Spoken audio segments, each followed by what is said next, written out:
marquee, dedicated to the radio, not he or she, because it's time for them to get recognized. This is my version of the Nobel Peace Prize. That's why I'm coming out my face like this. Far as negativity, you never get this. If it wasn't for you, nobody would know. That's why this is something for the radio.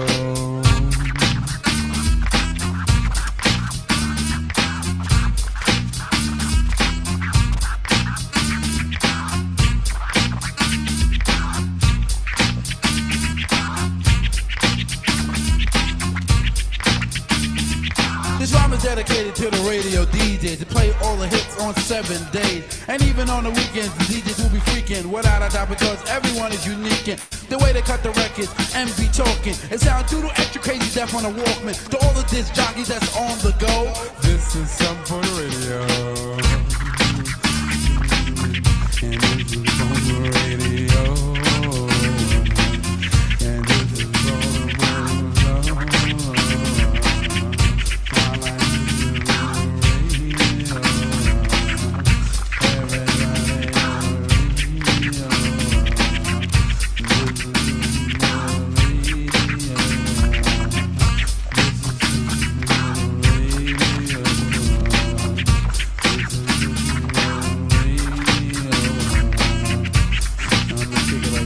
I like to thank all the people state to state for requesting my records on the radio. Greatly appreciate what you've done for me.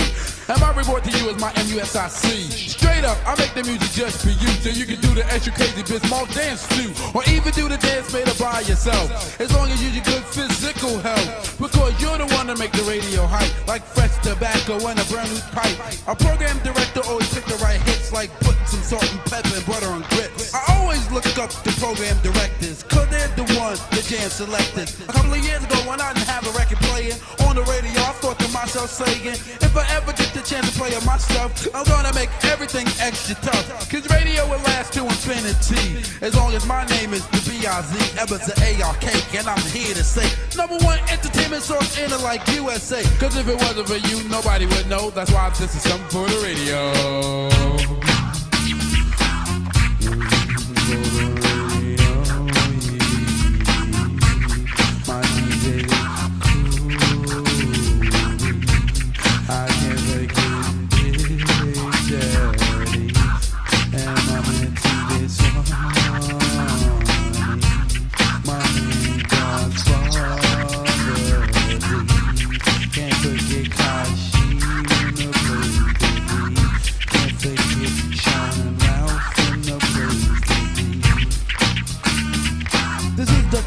Of just the beginning of hip-hop on the radio and its never-ending story and fighting just to get the right and have our respect on the station. That's exciting. In about 2 years I will be a superstar, be able to buy anything I want, even a car, cause if it wasn't for you, nobody would know. That's why this is something for the radio.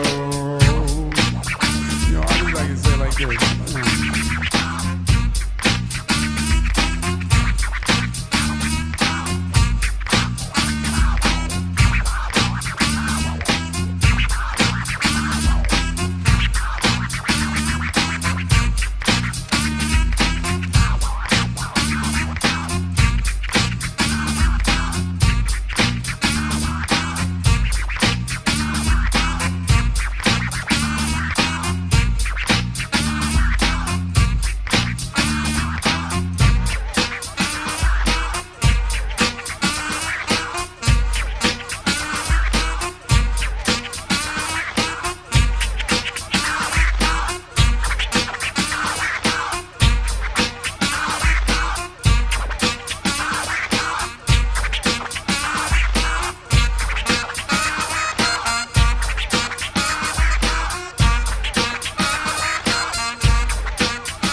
Right, good evening.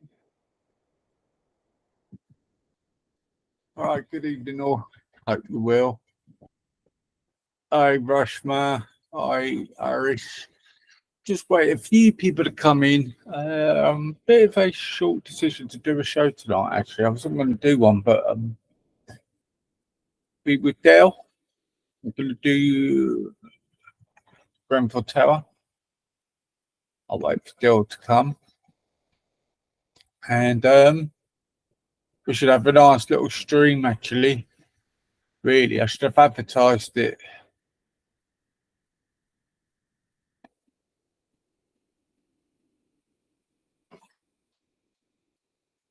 So that will be cool. But just wait for Dale and wait for a few people to come in because I wasn't going to do a show, but I am doing one now. I hope you will. It's very hot today. What's been going on, people? Come on, Irish. What's been going on today? You lighting us before we go? So, I think it's been a while now since the fire of the Grenfell Tower. And I do believe there's some wrongdoing here. I don't know if it was racial or anything, but I really do believe it was set alight on purpose. But I think people were saying no, it's not impossible. But I don't think it's that. I think Dell will bring a few things on with it. Easy, my brain cells are hot.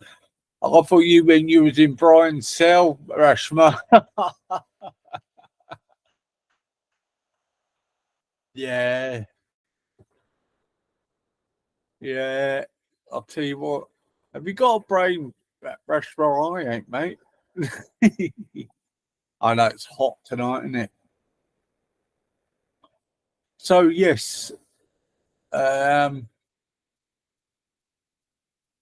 If anybody's out there is just seeing this thing, if you want a long drama subject tonight, come in. I know there's only 7 watching.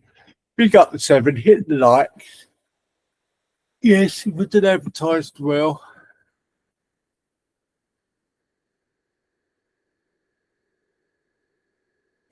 Put your head in cold water, mate.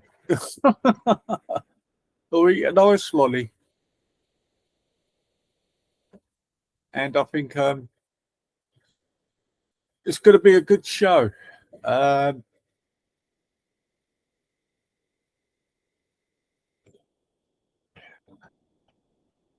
Did you get 3? Hello, Tank. Who's Tank? Pick up who you are. Did I get 3 drinks? From where, mate?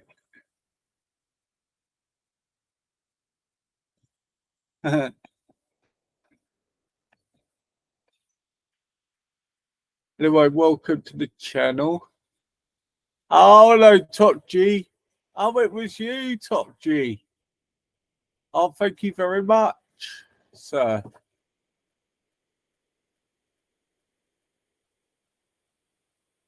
What are you laughing at, Irish? You lot are confusing me changing your names everywhere, you know. I don't know where I am. I wish you stay on your own profiles. Anyway, yeah, so Grenfell Tower, I'll be waiting for Delta coming.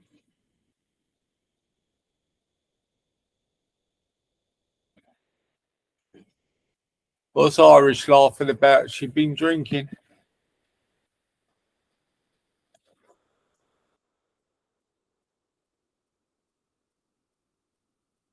No, not all about you, Ashra. Not you. But what about Tank? He's Top G. He's changed his name to Tank. Oh, yeah. You got drunk with me the other day, Irish. I'm only joking, mate. Anyway, yeah, Irish, that vid is definitely gone now. And go and look on some certain channels. They've been hiding all their stuff now, Irish. It's good, isn't it? Yeah, so we're going to go through the Grenfell Tower. I'm just going to wait for a few more people to come in, actually, because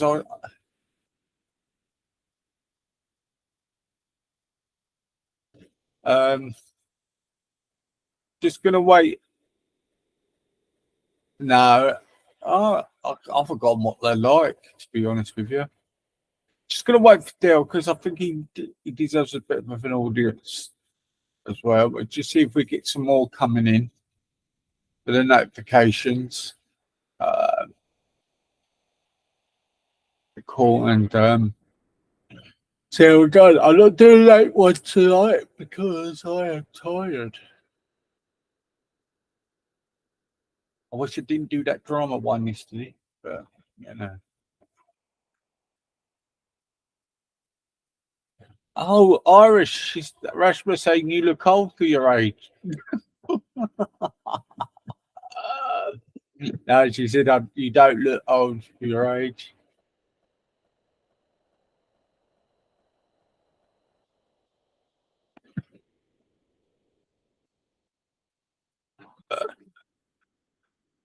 I think Irish is only in her 40s.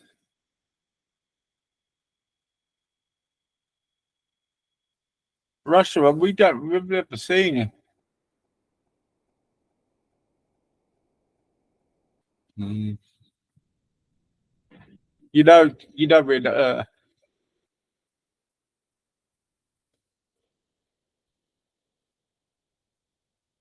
yeah. Hi, Malibu. I hope you're all right. Are you live? Are you maybe because you're streaming too much, Malibu? I'm fine, mate. I'm good actually. Because I talk loud, that means I'm getting angry, yesterday. That's the way I am, mate. How are you feeling better, mate? Oh, thanks for the likes. Maybe take a break from streaming, Malibu, because you've been doing a lot. Yeah. But don't wear yourself out. I think it's working though, mate, isn't it? You look like you've got a good unit there helping you out there.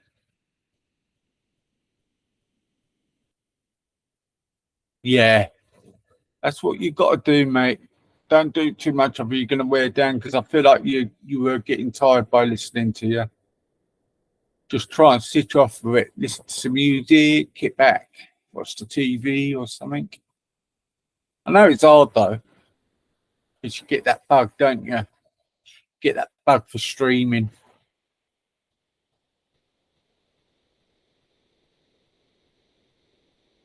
Yes. Yeah, you have, mate. You got them here, got them on yours. Now just sit back and relax. Let them do the worrying. Can't do it all, my mate. Let me explain about the show tonight, Malibu. It's about a fire that happened in West London about 4 or 5 years ago. A big tower block.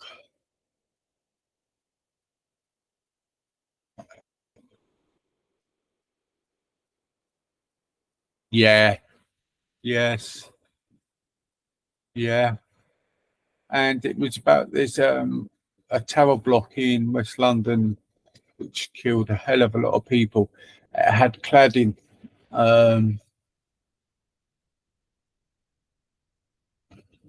And we were a bit suspicious how it happened, that fire.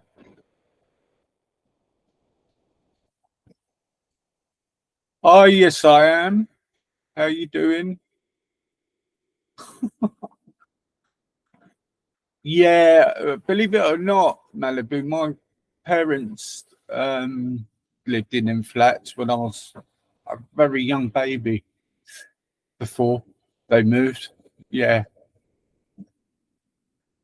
yeah. So I really wanted to get that. I'm just waiting for Dell to come on and see what's happening. And then we'll get the show on the road.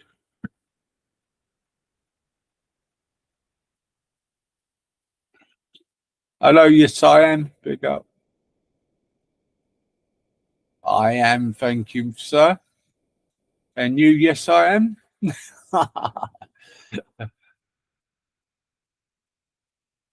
Oh, it's I know who you are. Okay. Hello, mate. You all right?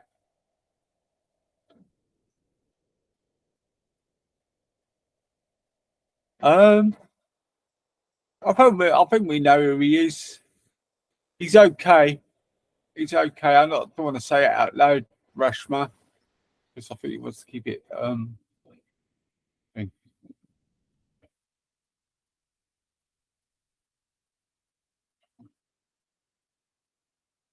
Yeah, very old building, Malibu. Yeah, they're for like council. Like I think you would call it social housing in your country. So it's like council house where people just can't get where they're put, and yeah, basically that's what it is. But what we found out during the fire, though, Malibu, most of the people who had them places was subletting them. So the ones who were supposed to be tenants weren't actually in there. It was people they were subletting to, which is against law. And I think, and then, and there's been a lot of.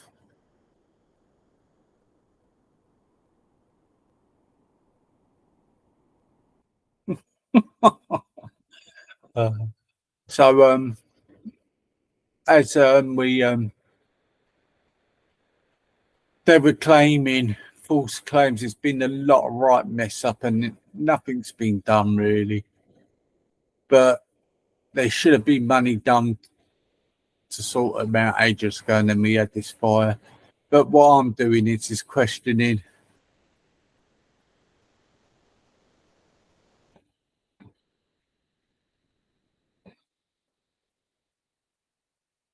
Well, Tank, you know,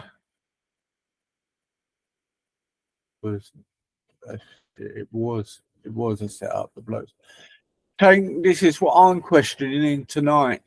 Um, Dale's got some very interesting stuff he's going to bring up.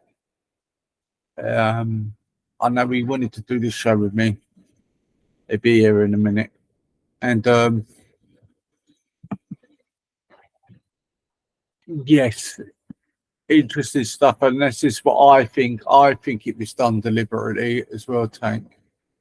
It's all much too much of a coincidence.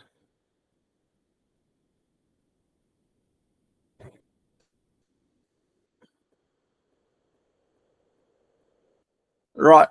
I'm just going to put some music on while we wait for Dale. I'm just going to go and get a cup of tea, a cup of coffee, I should say.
Sorry, Mark. Hello. I hope you behave yourself tonight.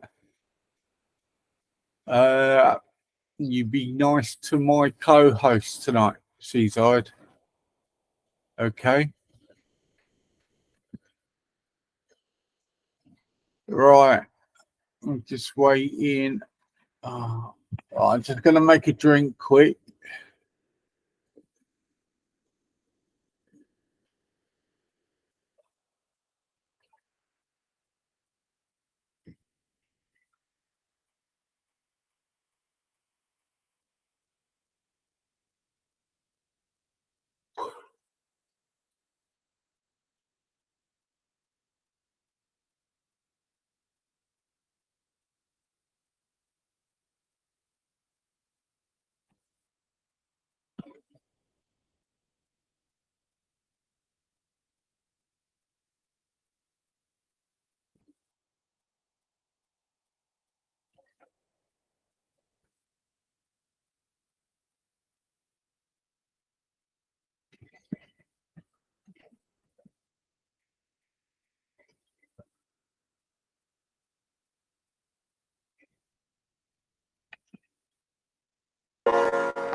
Right, back peeps. Right. Yeah, so we're going to be talking about the Grenfell Tower, and yes.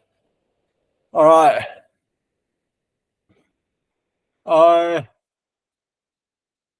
stop moaning, Mark.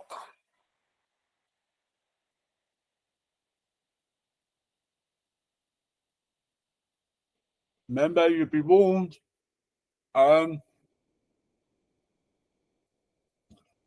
Hi, Teresa. Just waiting for Dale to come on.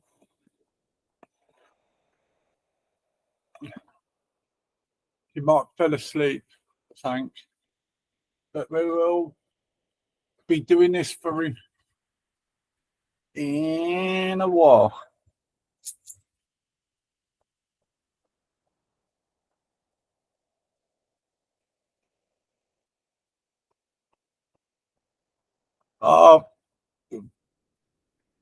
Person who's donated to me, thank you very much. It's very appreciated.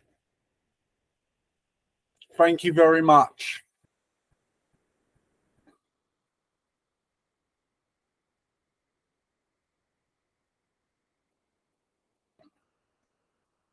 Hello, Dale. How are you, mate? I'm all right. I was just doing something. I've just got a couple of things that have come up. Things always happen when I'm on rails. But yeah, I'm all right. How are you? You okay? Oh yeah, I'm chuffed. I'm early. Yeah, and I'm late. No, you're not. No, you're not, mate. I just played some music beforehand anyway. So, where do we start now? Oh gosh. I mean, a lot of people have. I'll pull up a couple of things and then I'll let you get start. I think I'll start with this. Is just some interesting things about Grenfell in terms of numerology and stuff like that. So I'm going to start with numerology first, and just see what you think of that. And then I've got a few more things, and then we can get started. Okay, so I need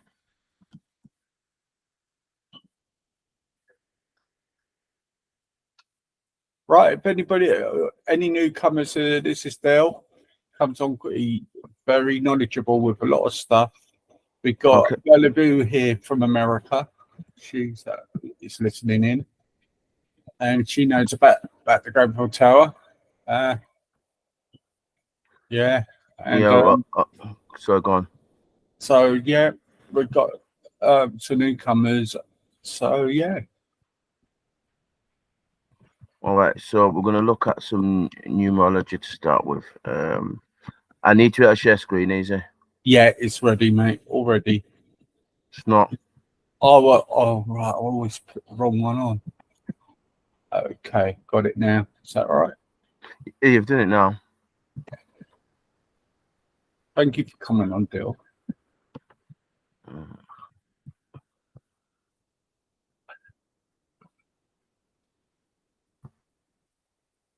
Right, let me get this on.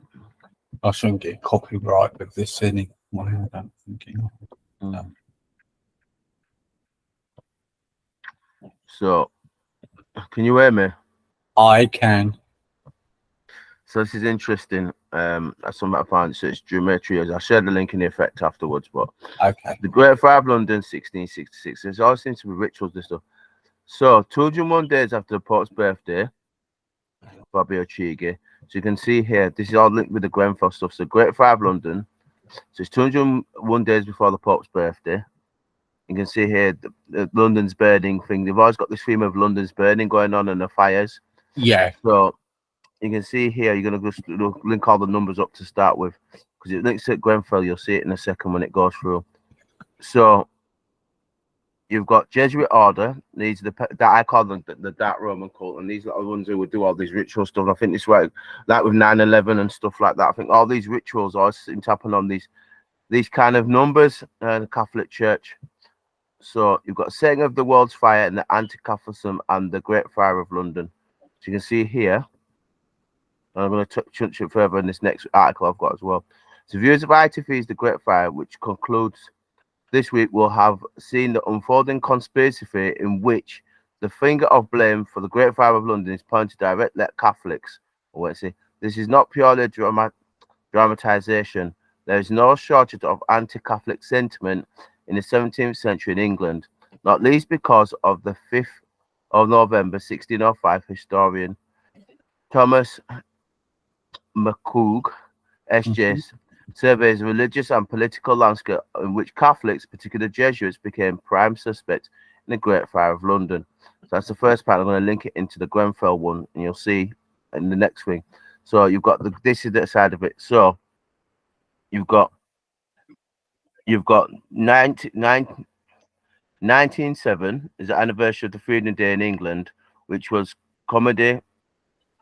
And Boris, comedic about Boris in his nonsense Johnson, aware more restrictions to do with the COVID. So it says, I have a feeling that would do some sort of Grenfell Great Fire tribute on 9/17, and hid behind the fact that SMM were telling us all week that would be the hottest day of the year. So about the heating. So on the 200th day of the year, Grenfell was Trump's, because it's not Trump's, birthday, leaving 200 remaining days or so, or 201, which is linked to the bit that's just showed at the top. The headline, 1917, London's burning, 200.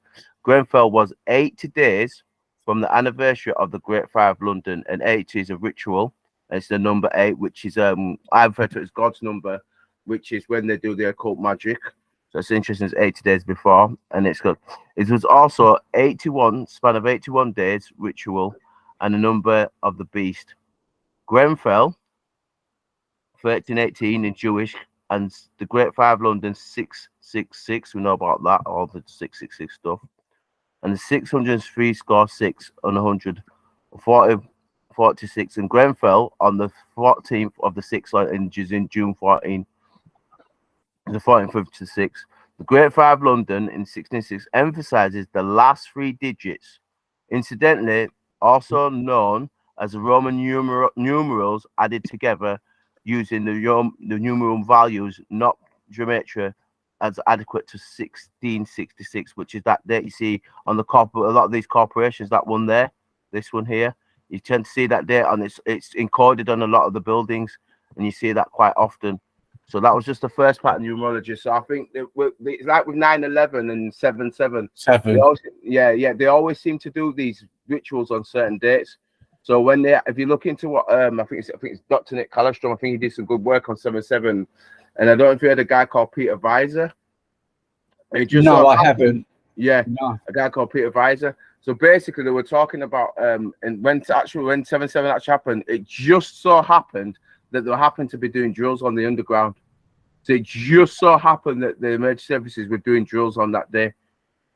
So make of that what you will, but that shows you that somebody was putting people up on game, so they knew all this was going to take place. So they had a feeling about all this stuff in regards to the incident itself. Now that's just the first part, and I'm going to let you just jump in and talk a little bit. I'll share that link in a minute for people to go and read it a bit more, the article. But go ahead, I'm just going to put the link in the chat. All right. So do you think it's a big coincidence this has happened in Del? Like, it seems like it's like a circle where it's meant to happen. I think it's ritualistically, yes, definitely a ritual, like they did with 9/11. Like you'd have 7/7, like this. You see these kind of blood sacrifices events where people have been sacrificed. Is there a theme that's going on? I'm talking about the same thing, like 9/11, that same kind of type of theme that went on. And obviously, if people look into that heavily, this. If you look at the dates of the World Trade Center, I think it was built like from 1977. The dates that were all built on it's not coincidence. You get me? So are you saying that then this is all because their leases are of something, and then of the land? No, it's more how they keep themselves in power, doing blood sacrifices. It's all about a power and control thing. I've seen that with all these events. Obviously with 9/11. A lot of people in certain communities knew that got tipped off on it, so they didn't go to work that day. But it's definitely a blood sacrifice. You see it all the time with these rituals that go on, and you see it with these buildings. So our 9/11 was equivalent was Grenfell Tower, or the Grand Falling, like Grenfell, Grand Fall. So that's what I think it's linked to. I think it's all the occult magic. Because I know Sadiq Khan refused to put money in, didn't he? It's not about money, it's about the ritual side of it. I want to get on them. That's what I was talking about. That's the most important thing for me, is that you keep seeing these events where people are being sacrificed. 9/11, people sacrificed. 7/7, people sacrificed. Grenfell or Grand Fall, people sacrificed. Yeah, and I think and you see it in these events. The same thing that's happening recently in Hawaii, in that Muay event. Same thing. There's like well over 2,000 children that are missing. You need to see these events where people are burnt in fires and they all go missing. Grenfell missing in fires, burnt up. 9/11 missing in fires, burnt up. 7/7 blown up. It's the same themes going on. If you see what I'm saying, that's what I'll get on together. So that's the part I was making. So yeah, because they haven't recovered they never did recover all the bodies from Grenfell, have they? No. Which is mad. So what do you reckon they're doing the sacrifices for? With all this stuff, well, the Jesuits are known for the occult magic side of it. It's to keep themselves in power, or the last Espers of I refer to as the Piscean construct. So when people are being sacrificed, it's always about control and keeping everybody at a low vibration. And you see that with these events. That's why they're so traumatic. And you hear of all these tragedies and these traumatic stories that went on. Same in 9/11, the same kind of trauma happened. Grenfell or Grand Fall, the same kind of trauma happened. Same thing with what's going on in Maui at the moment, and same thing with 7/7. And you see these sacrifices periodically. They always seem to happen at certain times during the year, like the months of Jason. So July through till November, the months of Jason, and it's when they do their blood sacrifices. And you see it go on. We're coming up to one shortly at 9/11. In fact, funny enough, it's the 8th or the 9th night, but tomorrow's the 9th. So it's 9/9 tomorrow. So they tend to do stuff on the numbers, and it's how they keep themselves in power. So it's the occult side of it, definitely. You know, 7/7, 9/11. You've seen these dates seem to pop up when they'd have these rituals. You've seen the same that type of numbers that keep coming through, which means it's been done on purpose to resonate a certain vibration and energy. And that's all I wanted to say. But let other people get involved. But yeah, but that's how I see it. Hang on, I'll just get on there. It's all right. I'm just have a... Right, it's all right. It's working now. Right, let's have a look. Right, see what questions we got. Have anybody got any questions? My friend was married. Oh no, hang on. Something. Were they deplatformed or like David Icke? They're asking if they're different. That's Phil saying we. So do you reckon? I think. All right, they haven't. They're just listening at the moment, Dale. I'm waiting for some questions to come in. Actually, do you think then? When you get? Did they just gave me a thought with David Icke? Yeah, I've never listened to him, to be fair. Do you reckon they deplatformed him because he's touched a nerve on a few things in the past? I think he's a double agent. I think he plays both sides to the middle.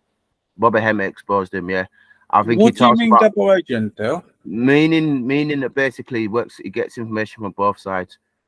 It's obvious what a double agent is. He's working for both sides. Trump's a double agent. He's working for both sides. That's what I refer to as a double agent. So somebody who tells the truth, but is part of the club. So I tell the truth, but I'm not part of their club. Whereas David Icke's got some links into the establishment, even though he tries to make out that he's not. I think he's a double agent. I think he's got some good connections. So it comes out with some factual information. I agree with quite a lot of things that he talks about, but I do think he's got connections into the club. So it's like controlled opposition. That's how I see him, as controlled opposition. But he does. But the information he gives you alludes to the real things that are going on. Whereas a lot of people won't talk about what he talks about.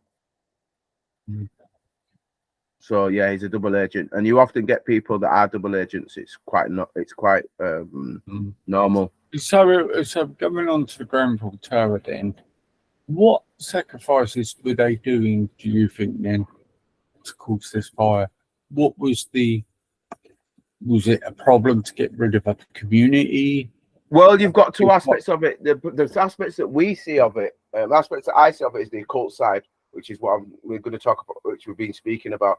But the other side of it in London, because London's so expensive for real estate, it's what's called I don't know if it's called gentrification, where people have lived in certain areas, and these areas are now very valuable, and they need to get people out of those areas so that they can sell the land off or sell land or council housing in around those areas off to private developers and make millions and hundreds of millions of pounds.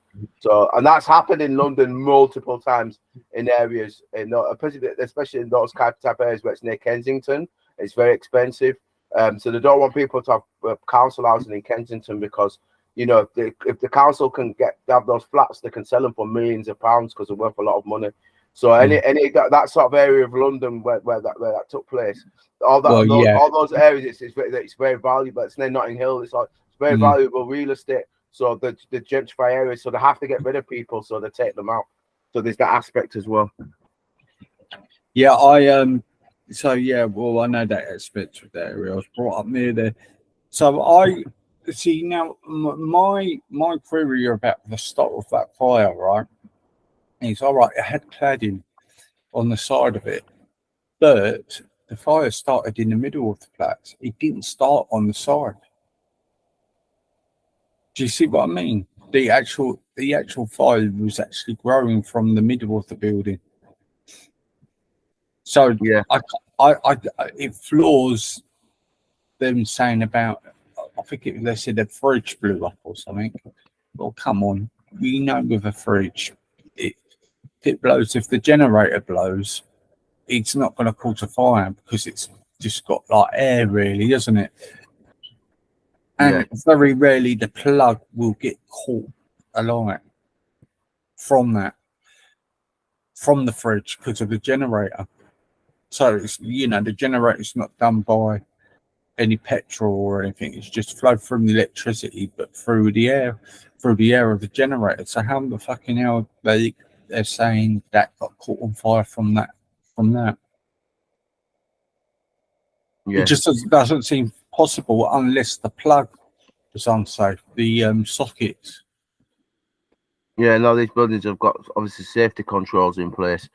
So yeah, I think it's more of the fact that they've done a that ritual side of it. I definitely agree with you. It's more on that side of it than anything else. There's too many there's too much astrological signs that it's clear that it's there's some sort of ritual that's gone off. And it can't be the way that we've been told it is. So I'll agree with you on that front. Teresa said they have got gas. Yeah, they have got gas, but not for enough, Teresa, for that to happen, to take a whole tower block down. Mickey, I did fucking warn you.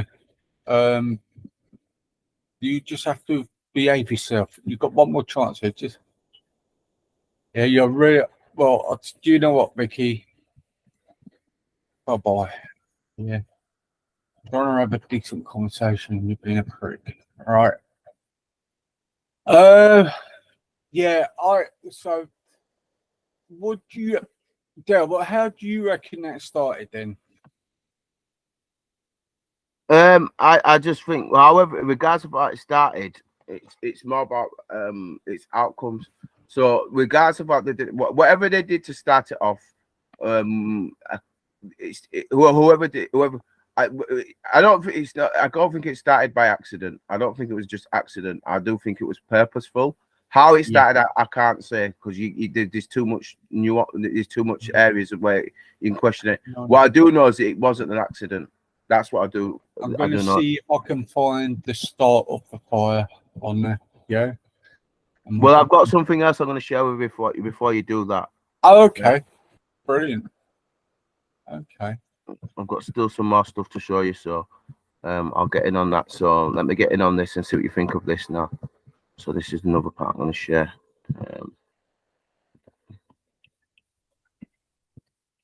So let's have a look at this. So let's have a look at Grenfell. So you've got the tower here. You've got obviously the people here who got taken out, the missing victims. So it's Grenfell or Grenfell. So let's see about Grenfell fire conspiracy theories. So let's find out. So this is a rundown of some of the conspiracy theories out there in relation to Grenfell Tower on June the 14th, 2017, as well as people have done some good research. So let's have a look at the article. So let's have a look. We'll go into the little bit now. So it cannot be defined as mentioned in videos. There are suspicious circumstances surrounding the tower fire, including leading up to it, during it, and after it.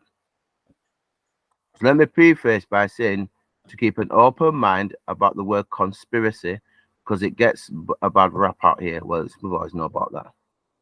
There is both bad and good theory out here, but it's very important to broaden your mind to the possibilities and look outside the outside of the mainstream box being presented to us. Yep. So let's find out what's said. So political agenda. So interesting fact about the date of Grenfell Tower or Grand Fall right, is that it happened to be Donald Trump's, they play their Trump card, birthday on that day. Some people are suggesting that the date was picked on purpose as a kind of statement, ritual, or revenge tactic. So let's have a look. So let's look at the insurance payout. So it says, see below, the Trump is depicted sitting on a globe on the Judgment Tower, the Trump card, Judgment Tower card on the Economist magazine in 2017, right next to the tower representing Grenfall or Grenfell. So let's look at the insurance payout. So another fact has been dug up that there will be a huge insurance claim for Grenfall or Grenfell Tower 3 months before. Listen, 3 months before the fire. The insurance the insurance was suspiciously changed to include human casualties. So there you go. So let's have a look at Lord Grenfell. The Illuminati document. Interesting. Grenfell was named as Grenfell Saint after the historic Field Marshal, British officer commander. You can see he's got the Knights of Malta gear on here, so it's definitely ritual. Yeah. In Chief Major General Francis Wallace Grenfell, the first Baron of Grenfell, 1841 and 1925. He was awarded, listen, this is key here, Knight Saint, appointed the Knight Grand Cross, the Saint Order of Saint Michael and Saint George, and the Order of the Bath. So he's a high-level Freemason. You can see he's in his regalia here, and his regalia there. So he's a high-level. So he's a link to Freemasonry, which we were just talking about, secret societies, special doors, and order of reference. So that's interesting about Grenfell or Grenfell. Could be some kind of ritualistic tribute to Baron Grenfell. Also, see further below that Lord Grenfell or Grenfell was a character in the movie Dark Tower, an eerie omen and linked to Grenfell in more ways than one. You see the Illuminati. That's interesting. So some believe that the government groups of people are behind the Grenfell fire incident.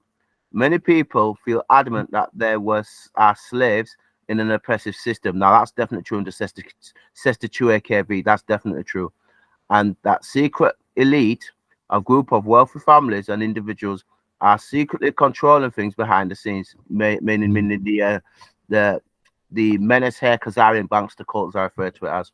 From the shadows, these people like to leave signs hidden in plain sight.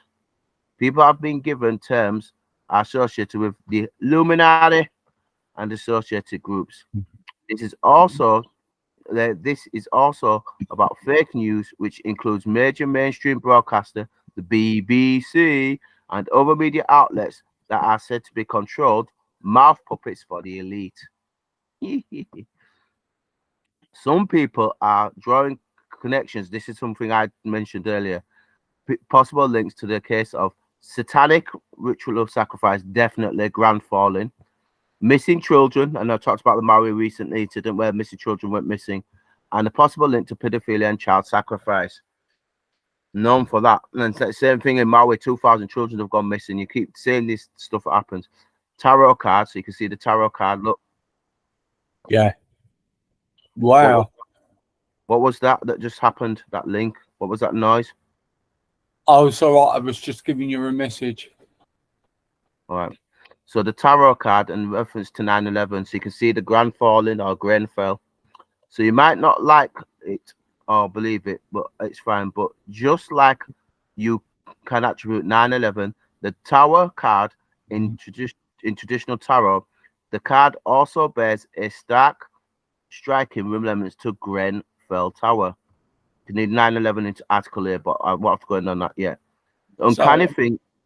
Go on. I'm just coming back. When 9/11 was 9/11. September, it's nearly now. It's nearly been to 22 years. 22 years. So I'm saying the Grenfell Tower was what year? 2017 is 6 years ago in June, just gone. And it weird as well. Like certain well, it's kind of similar. It was a tower block thing, wasn't it? Yeah, you see the tarot card there. Yeah, bringing down the grandfall, and I refer to the grandfall. As I keep saying grandfall, so I definitely think it was a ritual. The kind of thing is that putting the 9/11 article in my June 2017 newsletter, which it was a month when the fire was to happen. So the 9/11 references, the articles there, I won't touch it. I'll also let people, if they want to look at it themselves, One person did some online map measurements and worked out that the BBC building is exactly 911 yards from the Grenfell Tower. That'll be interesting to look that up. So I'm not sure if that's the case because even I don't not sure, but let's have a look at this. Say that again, Dill. I'll look it up now. Apparently, it was the BBC building is 911 yards. I don't know which building it will be. 911 yards from Grenfell Tower. Yeah, it's not far from there at all. Okay, Well, you know that London. Hang on. Did they move from there? Wait a minute. Because they were near the White City. So the Grenfell Tower was at the White City end, the Shepherd's Bush end, because you see the Westway underpass. Yeah. I think they moved to Oxford Circus by then. Okay. They weren't at the White City then. But, all right, but they used to be. It used to be there, is what you're saying. Yeah, I think they were there, and I think they just went, yeah. Go on, mate. I'll look it up now. I'll text my sister because she was working for him. Yeah. So, uncanny predictions from the Economist magazine cover in 2017. So that's the cover there. You can see it. Planet Trump. You can see these ads on here. So over the last few years, the Economist magazine's front covers features a look at the year ahead theme through predictive symbolic imagery. The covers are said to be predictive and imbued with a kind of meaningful, magical symbolism which people have been trying to decode. Long been associated. Yeah. So that's the decoded, so you can see the thingy on here. So I find it highly odd that fascinating that such a right-wing capitalist mainstream economy magazine has predictive material featuring tarot cards, which have long been associated with mysticism and the occult, even features a mystical astrological section. Yeah. So let's backtrack a little. The Economist Global Magazine is based in London, with the majority of its staff based there in the borough of Westminster, which is only around the corner from Grenfell or Grenfell. The Rothschild or Red Shield, wealthy elite generations of old, are said to be a major contender of the Illuminati bloodlines and own 50% of the Economist magazine. That'd be interesting to find that one out. The CEO is also linked to some conspiracy theory, and according to one YouTuber, has attended several Bilderberger conference meetings, secretive meetings, where the world's most powerful figures from finance, business, politics, and media discuss global politics, policies, and outcomes. So this is addition. So you can see there with the judgment. See there, look, the cards that are on. I find that quite interesting. So let's have a look at the carding. So the Economist magazine itself says that 2017 edition predicts that revolution will be in the air for 2017, citing the centenary of the Russian Revolution, as well as repercussions of Donald Trump's victory. I also noticed an article in the Economist following the Grenfell event has the following subheading: the destruction of Grenfell Tower may come to symbolize the end of an era in British politics. Wow. So that's what, that was so it's very interesting considering its haunting similarity to the political quote I referenced further below from the House of Cards episode of Parr's Grenfell. You can see that's there. You can see all the political change that's going on. So 2016. So. Yeah, so and the Trump, obviously that's when he first got elected. Obviously they knew he was going to be elected in 2017. So let's see if I can click on this video series and look at Grenfell. So let's have this video before I go back to the other thing. Let's see if it can on. So are you saying this is all could be all fake then? Yeah. No, I think it's. I do think this. I follow the whole thing's symbolic, but it's representing change. But it's how they control people. The occult rituals, how they do it. They have to put the truth out there before they do it, so that you already know about it. Yeah. So that's part of how they do it. So it's part of how it works. I don't think you'll ever get the truth for another 30 years or so, mate. That's how it all works out, doesn't it?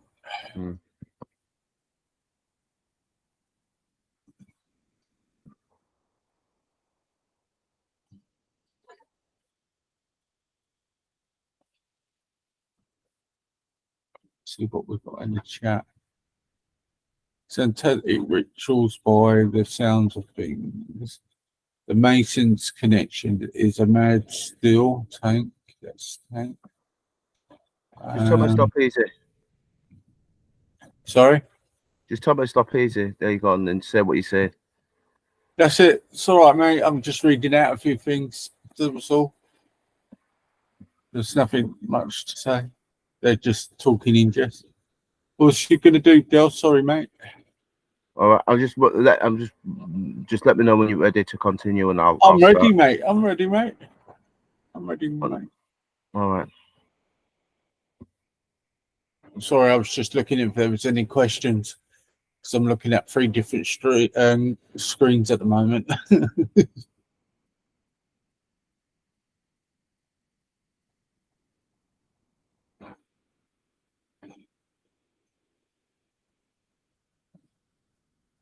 Are you trying to connect to that video, Del? Can you not see the video? No. I've already done it. That's interesting that it's not. So you can't see what I can see at the moment. No. Shall I? All right. What do you want? Go on. Shall I start presenting that and you represent the video? Right. What? Right. Let's go. Okay. Tell me what you can and can't see. Can you see anything at the moment? I only can see the booklet of Welding 2016. Okay. 1 minute. I wonder why that's gone off. Okay. Right. Maybe. No, I'll change it. I'll put it on in a second. I'm glad you see. Should you just let me know straight away? Because I'm gonna think that's fine. Just let me take it. I can change it 1 second. I'll get it ready. 1 sec. All right. I'll do it now. 1 minute. Let me just sort this out. I think I've got to upgrade to Google second Google Meets to get the extra factions, so you can have 2 different things on the screen. No, you're all right. I should be able to do it now. It's okay. Yeah. Right. Let me see if we can. Right. What's this bit? Right. That's that other bit. So that's what. Lodge said it's very interesting on the numbers. Yeah, the numerology is fascinating. It did come in there, Del, and then it went out again. No, I took it off. All right. Oh, that was me. It's me. That was me. I was just doing something. I was just checking. Going mad then. No, it's just me. That was just me. Okay. Do you want to come on the panel and put some input in, Lodge? You're welcome. Okay, let me just get this. Okay, so this is what I'm sharing now. So we're just talking about the Grenfell and the stuff. Right, this is what I wanted to see. Yeah. Okay. All right. Right. So you go first, and then I'll say afterwards. No, you this is your platform. You tell me what you want to do.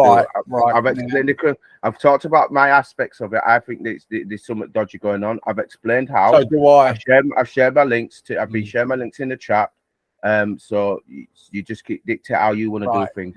Right. I just think that my position is that the whole world is controlled. Nothing happens by chance. Everything happens with purpose. Right? There's people who are not like us, who are, I refer to them as control freaks.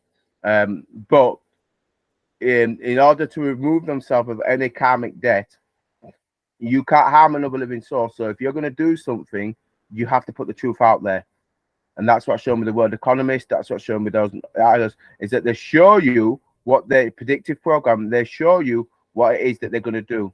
So that when it happens, people know that it's happened, and they can't say that they didn't tell you and that they're not lying. So they have to do it by doing. It's called, if you look into what's called MK Ultra, it's known for this country. We've done it with LSD experiments and everything, with Tavistock Institute, with MI5, MI6, with the secret intelligentsia.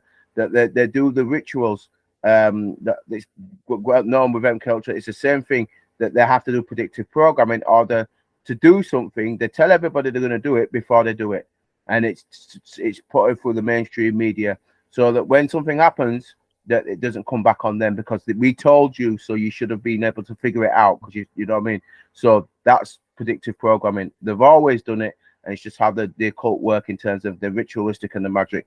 So it's not by chance, it's with purpose, and the purpose is to control, to keep people in a low vibration, to keep them traumatized.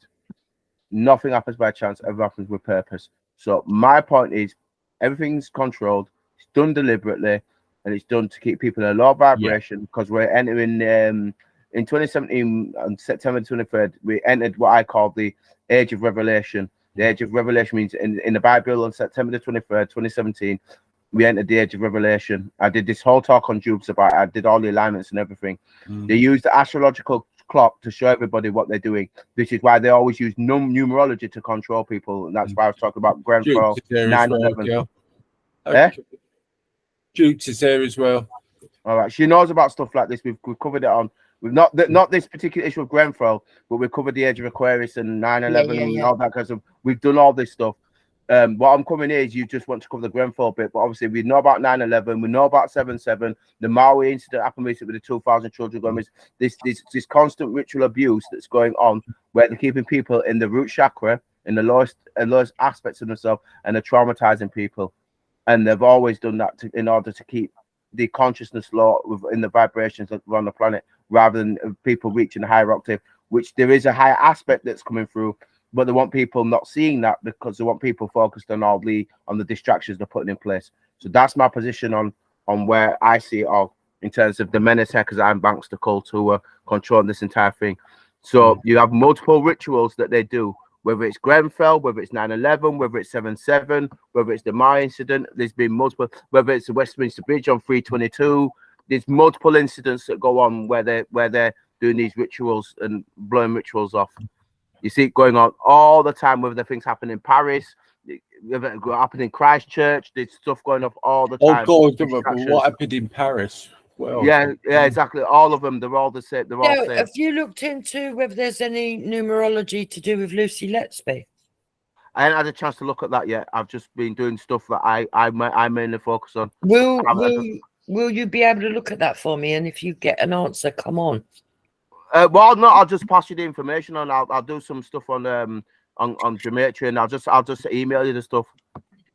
Okay. Yeah, I'll just email you it. Yeah, like I said, I'll email you whatever comes up. I'll just email you. Yeah. All right. So, all right. Right. Well, just say whatever you're gonna say, Jubes. And we were just talking about this the Grenfell. I was showing. I'll just bring Jubes up to speed, but I would just 1 minute. I'm just gonna take this bit off first.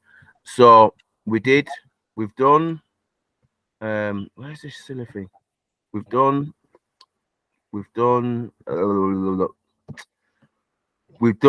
the great, because I linked it to Great Five London. So we've done this with the numerology of the Great Five. Now you'll see in this sign, Jubes. Can you see those numbers on the BBC? Yeah. See those numerological numbers, Jubes? Yeah. 1656. You see that all out. A lot of these masonry stuff, it's all encoded, because it's how they keep people under control. So I'm just sharing this with Easy, talk about the Grenfall or Grenfalling, and the burning in the 80 days. So we're doing the numerological. We'll talk about the Great Fire London, the symbology of all. So I've touched that in the Pope's birthday. So we did that bit. So that's one of the, I've shared that already in the chat. Then we'll go on to this, and obviously I know you're familiar with this type of stuff. Then I was getting on to this kind of stuff, which is linked to the grand finale or Grenfall, which is here, which most of the chat I've seen. I was talking about 9/11 insurance payout. We're talking about some of the conspiracy theories. So we're talking about the Trump and the Trump card and other stuff that was going, because obviously at that time Trump was in office. Obviously he's not now. The insurance payout that happened, and it happened just before it actually, 3 months before the tower came down. So people claimed on the bonds. Talks about the Illuminati stuff like that, satanic ritual abuse, 9/11. And then we got onto this bit with the Economist talking about world revolution events, and obviously Grenfell happened in 2017, and then obviously the Economist in 2016 change, movies and predictive programming. I haven't got to that bit yet, but this is all about Tower Inferno. You can see it all, this type of stuff. So it's always something that they've always done, you know. Infernos and what they've done. So the bit that I was just touching now was here, which I'm going to put on in a second. And we're just talking a little bit about some people's view of Grenfall or Grenfell or Grandfall. That's when they don't name these places by chance. It's with purpose that they always do this with. And it's quite interesting when you said it was near the site where the BBC was. Neutron. Weird, isn't it? Where are we? Here now. So now I'm just sharing See this if there's bit. any questions where you're. Well, I can't answer everything because I don't know everything. What I do know is the numerological side is that nothing happens by chance and everything happens with purpose. And that's, I've already showed that by showing the numerology stuff, and I've shared that in the chat. Right. Yeah. So I can't answer every question because I'm not know everything. I just know on the numerological side that it's done with purpose. That I can definitely confirm that. I've shared that link in the chat with the geometry stuff.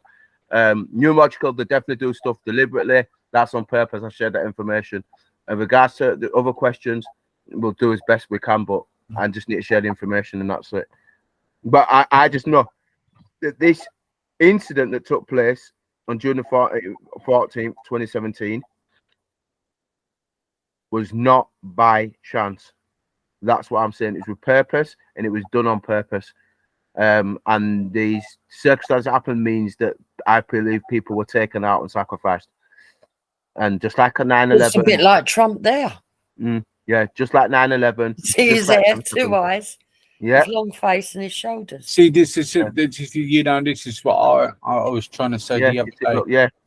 You look at that fire. That's not started from the side. They said the cladding got caught. That's what spreaded it. Well, it looks like it's getting spreaded already from the bottom 2 blocks. Yeah, this is what I question their report on. Yeah. Okay. Yeah. So that's what I wanted to get into. So I've gone that. I just want to quickly just put this up. 1 second. I'm going to close my mouth and we'll just put this on. Easy. If you need to interrupt me, just interrupt me when you let me know. It's right. All right.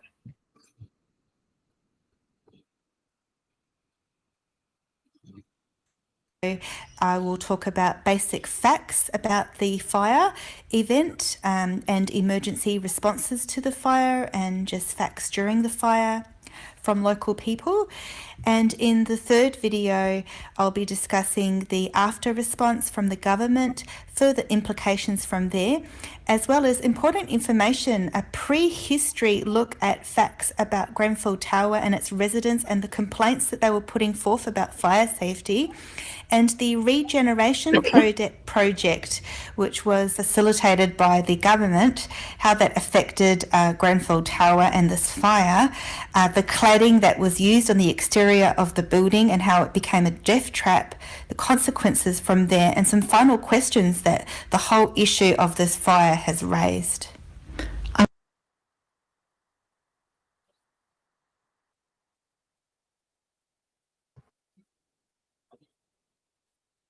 I will say this, and Jules is familiar with this as well.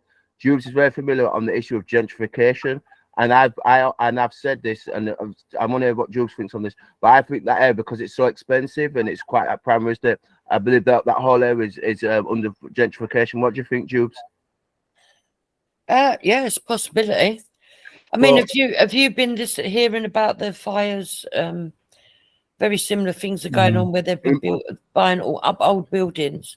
And then they're being burnt down. A lot of the old pubs it's happened to. People have been buying it, burning it down, claiming insurance. Yeah, that one in Birmingham, that weird one in that old one in Birmingham, that recent one in Birmingham. Remember we were building that? It was that higgledy-piggledy building. Yeah, yeah. That one of the first oldest pubs in the country. Yeah, definitely, Jubes. And they're claiming on all the bonds. Yeah, I definitely agree with you. Definitely. Yeah. So yeah, it's possible. Definitely for the land.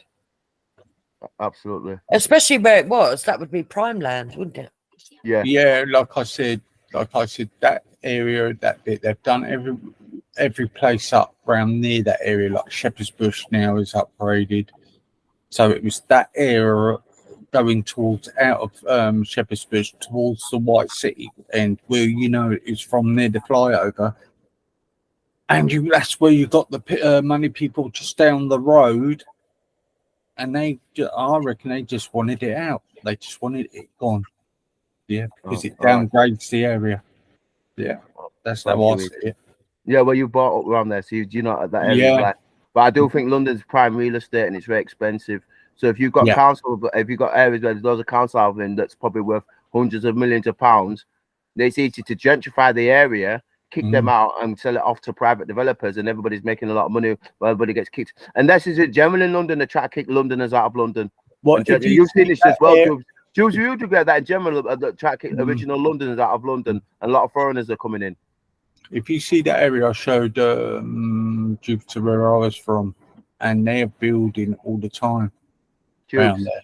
They're building all the time, yeah. And a lot to do, and don't forget they're doing that super rail tunnel through Acton, the Euro super rail thing. So that might be in a big impact where the flats are as well. Yeah, I'd agree. Jubes, you still there?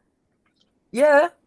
I'm asking you, what do you think about the people being moved out of London, traditional Londoners being moved out of London and replaced by foreign people coming in? I want you to see what your opinion on that.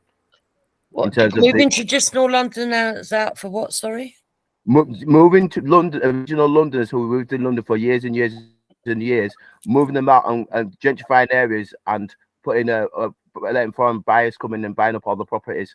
Yeah, well, they've been doing this for a very, very long time, haven't they? They've been doing it in the east end of London for a very, very long time. Yeah. I know, for example, I've got, well, it would be my dad's aunts, and they owned big properties in what's called George Row in SE11, SE1, up that area. Yeah. And they were lovely big houses. They were told that they were being like they had to have a compulsory purchase. Wow. Because the houses were to be condemned. They weren't livable. And this was years ago, a long time ago now. So they took the compulsory purchase and moved off elsewhere. And yeah, the councils, the government kept the properties, done them up. Now they're worth millions. There you go. Yeah. See, so that thank you. So that's my point I was making. So yeah, you obviously agree with that. That the people are being ripped off and just be gentrified. Yep, that's fine. So we're going to see more of it. Okay, so we're on point on that. So that's like you said, this is continuous. It's not something. It's not a new phenomenon. This has been going on for years. I agree with you definitely.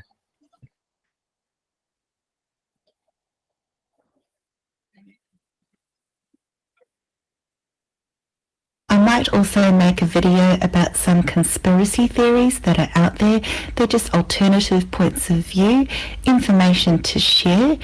I won't be drawing any conclusions. You can just listen and make your own mind up. So you might have seen it on the news, and at the time I was watching the news and I saw the whole thing unfold, and it really caught my attention, and I really felt the situation, and not just during the fire but also following the fire, and I've been following the events ever since.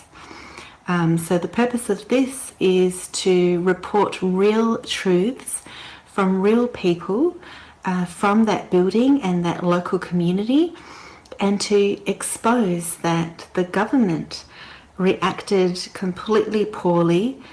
They neglected the residents, and possibly even have a hidden agenda or someone behind the scenes. Some are calling it mass murder, and many are seeking answers, justice and accountability.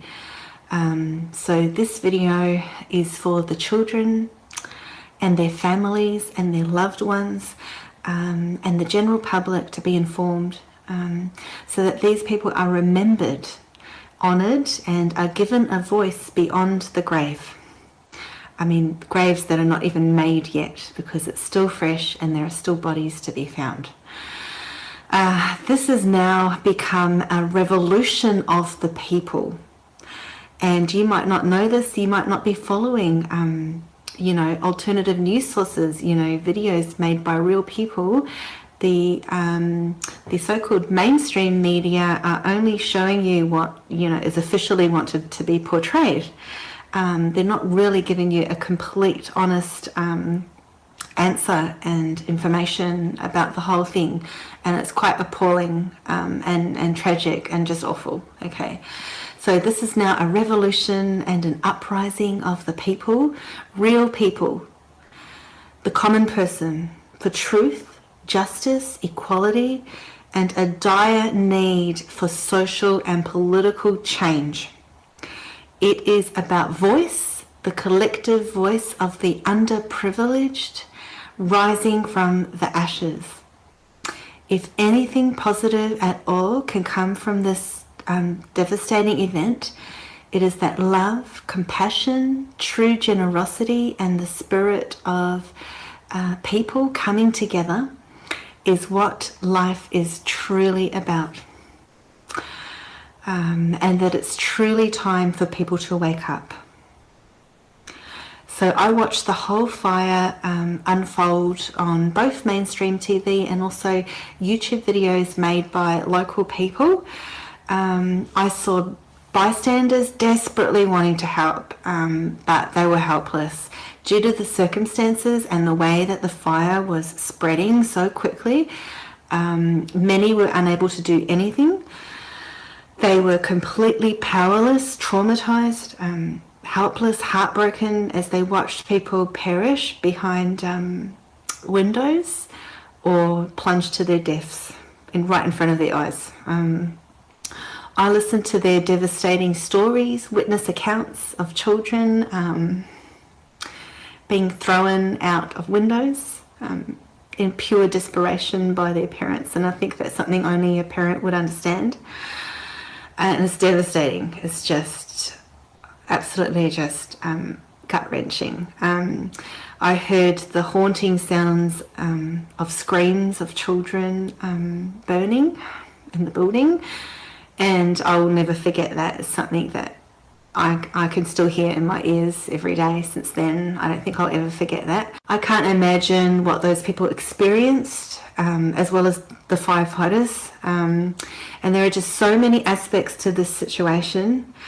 It has become obvious and even blatant that the government, along with its minion puppets, the media, tried to paint over and cover up the facts leading up to and during and after the fire.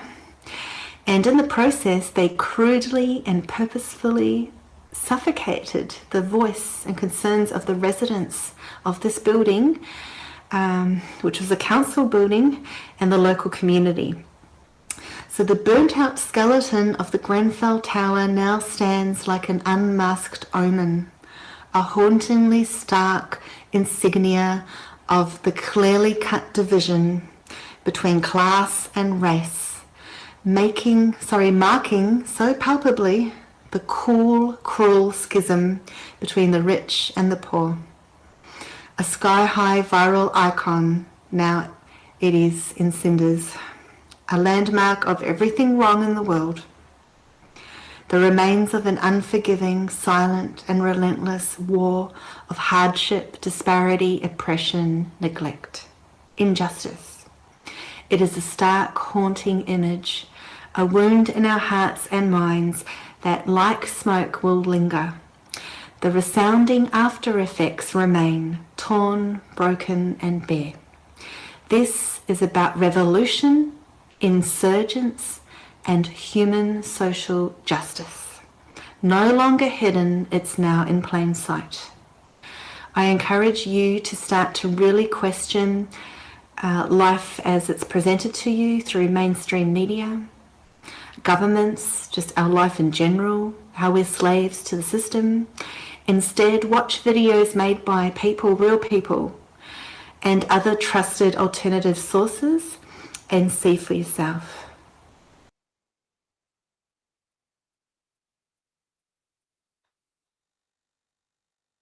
Well, I don't think it's about race. It's about class, isn't it? I think it's multiple. I think it's across the board. But one thing I think financially, in terms of the government, definitely in terms of the insurance claims and the bonds, whoever's somebody's made a lot of money based on the claims of the bonds and stuff like that. So I do always think there's a matter of control. This has happened before. It's not about race. It's happened before. Yeah. Multiple, I think, but financially, we always see. I always go back to the financial side because that's the commonality I find with all this stuff. Even what happened with your family in SC1, The council took Yeah, the money and yeah. made money. They've always that's one commonality. Regardless of all of them, that's one commonality. So in the 60s, Dale, there was 2 tower blocks that were built. Yeah. And there was a gas explosion that's why they stopped putting gas cookers into high rises. There was a gas explosion that did a very similar thing. And not long in the 2000s, I can't remember what year, around, I think it might be in the late 2009, 10, something like that. But there was a tower block in Peckham, but it happened as well. But theirs wasn't as tall as that. But in Peckham, I think it was Lanark House. Okay. The people couldn't get out, and people were actually screaming at the windows. But a few of them got saved. Some died, but a few of them got saved because it wasn't quite as high as that. But the one where the gas explosion went off in the 60s, that was really, really bad because one side of the flats collapsed, and you could see into all the flats. Yeah. Yeah, so this kind of thing has happened before. They just don't care. It is definitely a class thing. Yeah. Yeah. Yeah. And somebody's making a lot of money. Yeah, I've seen somebody's claiming money somewhere. But yeah, definitely agree with that. And that seems a commonality with all of them. So yeah, definitely with you on that one. Okay, Easy, your thoughts before I jump onto that next bit. I just think as we all know about these councils in that part of West London, Ealing, Hammersmith, Westminster, are all fucking corrupt. They've used up all their money, and Sadiq Khan had all the chance to rectify them buildings, and they were supposed to say that he was told that cladding wasn't supposed to be in there, and he refused to change it. Yeah, and there's still people got cladding on their buildings all over the country. Yeah. And is it that same type of cladding groups as well? Is it the same type of cladding? Yeah. Yeah. Some places have had it taken down, but some are waiting for it to still be done. I think it was about 3 months before, Dale, he was told he's got to change it. And he had the finances for it, but refused to give the finances for it to be all changed. And then that happened. But Dale is right. There's something very symbolic about it being a tower. Yes, definitely. Definitely. And, you know, if there's numerology involved, sometimes you can say, oh, it's coincidence. But then when you start seeing it happen so often that it actually formulates a pattern that you can almost predict. Oh, most definitely. You can't keep calling it a coincidence. I mean, you've seen these wildfires recently where they've now got footage of people starting them off. Yeah, there they were telling us that it was all to do with global warming. And yet there they are, people starting them. Yeah. Yeah. They're definitely starting them. Like I said to Dale the other night, where they're being satellite in Fiji, where Fiji is the center of the island's actually in the middle of the center of water. What happened with their mouses is weird. Yeah. They reckon that might be down to laser stuff, didn't they? Have you seen the video that Manny Cinder's been putting? Listen, people, sub to Manny Cinder. He's got some really good videos. Oh. Manny Cinder's been putting out some really good videos, and he's not getting the views on them he deserves. He was showing the one of all the superstars that have been painting their roofs blue because laser beams can't start fires with them. And okay. The houses that were blue never got damaged. Yeah, it's communicative. Blue's it's higher energy. No, I agree with you. This is what people don't realize. And it's in the octaves. It's communication. No, it's a higher form of energies within the Earth's aura field. I agree with Jubes. Definitely agree with you on that one. Which is why they're trying to keep people constantly in the low vibrations, and that's what these rituals are about. So yeah, you're definitely right on the money with that one, Jubes. Interestingly enough, there's certain materials that obviously these so-called celebrities can have their houses built out of, like you said, and put certain things into their houses, so it makes it pretty much fireproof. So yeah, I definitely agree with you on that one. There's definitely a class and divide rule there. Definitely, there's always those that have and those that don't have. Definitely agree with you. Can I just say for a fact, we've got these solar panels. Hold on. Yeah, because the people are having solar panels on these houses. Do you think where these wildfires are coming from? Do you reckon they could be the cause of it? The heat's bouncing off the solar panels and overheating where there's been really hot weather.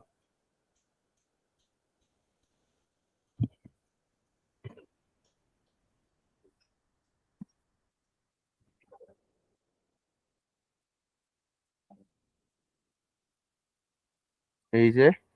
Hello, are you here? Yeah. I got a bit of a lot lost there. Go on. Well, the last bit about it's all about panels. The solar panels. Yeah. Now, well, since when people have been having these solar panels on their roofs and what have you, do you reckon where it's overheating with the overheat, like we've been getting really hot weather? Do you reckon that's reflecting where these fires are? Like, you will get some buildings when you're outside that are all done by solar panels and all that. Do you reckon the heat's reflecting? I'll have to look into that more. I'm not sure about that one. If anything, if they're building these, whatever they build these, you've got to realize that it's a standard, isn't it, that they're building to? So regardless of the always got to look at building regulations. I'd always look into that, and even with the solar, how the buildings are constructed. And not just that, but I'm saying with the solar panels themselves constructed. Because if they're built with flaws, or I call them windows, or like windows, if they're built with flaws in, then they can always be exploited. So that's why I think the construction of how buildings and the panels are built is key. Because if they're built with fundamental flaws in them, then those flaws can always be exploited. Yeah, it was just a thought actually, because if you see, all I see with people who have solar panels are middle of the nowhere, like where I live. Yeah. So down the bottom of the road with me, we've got a little field, and somebody built a house there, and that's all solar panels. You go out driving the solar panels, and I'm just thinking, is there a bit of a thing where we're having the heat waves, and where the heat's hitting off the solar panels and it's really hot? Is it setting off the fires, off the wildfires? I just don't know. No, I mean, the thing about the Jews mentioned it with stuff we've been managing. They can always create fires, or purposeful fires, using tech. So that's always been the case. It's just a case of it's how they choose to exploit it. That's always been the case. Yeah, they've always done that. All right, I'll jump into this next video when you're ready. If you're ready. I'm ready, my mate. I'm ready.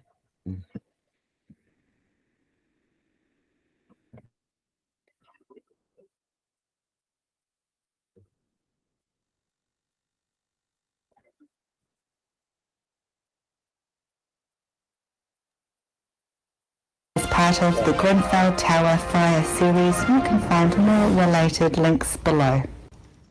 Here are some basic facts about the event. The public housing tower building had 24 levels, 124 flats and 227 bedrooms. The residents were predominantly poor or ordinary working class people, including some refugees, the elderly, disabled people, individuals, families of children, and people of varied ethnic backgrounds such as Muslim, Malaysian, Moroccan, Syrian, and so on. Kensington, the area where Grenfell Tower is one of the richest places in Britain, and they say even in the world. And this tower was one of the old, ugly, neglected council-run social housing buildings, sandwiched between luxurious apartments owned by the extremely wealthy. The fire was said to initially be caused by a fridge exploding in a flat, I think on the 4th floor, but some people question whether that was indeed true. The fire spread unusually rapidly, and that was proved to be because of the cladding fitted onto the exterior of the building for solely aesthetic purposes as part of a regeneration program that the government put in place, and I'll discuss that further on. It continued to burn for 60 hours, this fire, many people were hopelessly trapped. People, children were desperately waving material, at the windows, flashing torches, putting their hands on the windows and screaming literally for help. But they were told repetitively to stay inside their flats. In desperation, a baby and other children were being thrown out of windows by their parents, and there were some adult jumpers as well, so people jumping out of the building, obviously in total desperation, because either you are on fire or you jump to your death, and this was, a large building. Secret information was revealed to a local that a firefighter who was known in the community saw around 42 dead bodies alone in one room of both adults and children. They were all squashed and heaped together. Obviously, in desperation, they, were trapped in a room. Many survivors, and of course you don't hear that on the mainstream news, do you? Many survivors speak of stepping, trampling, and even falling over many soft burning or smoke consumed bodies on the stairwell alone, and that was estimated to be about 60 to 100 people alone on the staircase. Yet the authorities officially reported so few deaths, and you don't hear them speaking about that either. Residents say that there are so many people still left unaccounted for. The whole building would have housed hundreds of people. Some say 200 to 300, others say more like 400, 500, 600. Why can't they reveal the correct number of residents? It is a council building after all, so they're only reporting low numbers. There are many people that have lost their children, parents, or other family members or friends. It was reported that 65 people were rescued by firefighters and 74 people, 17 of which were in a critical condition, were confirmed to be in various hospitals.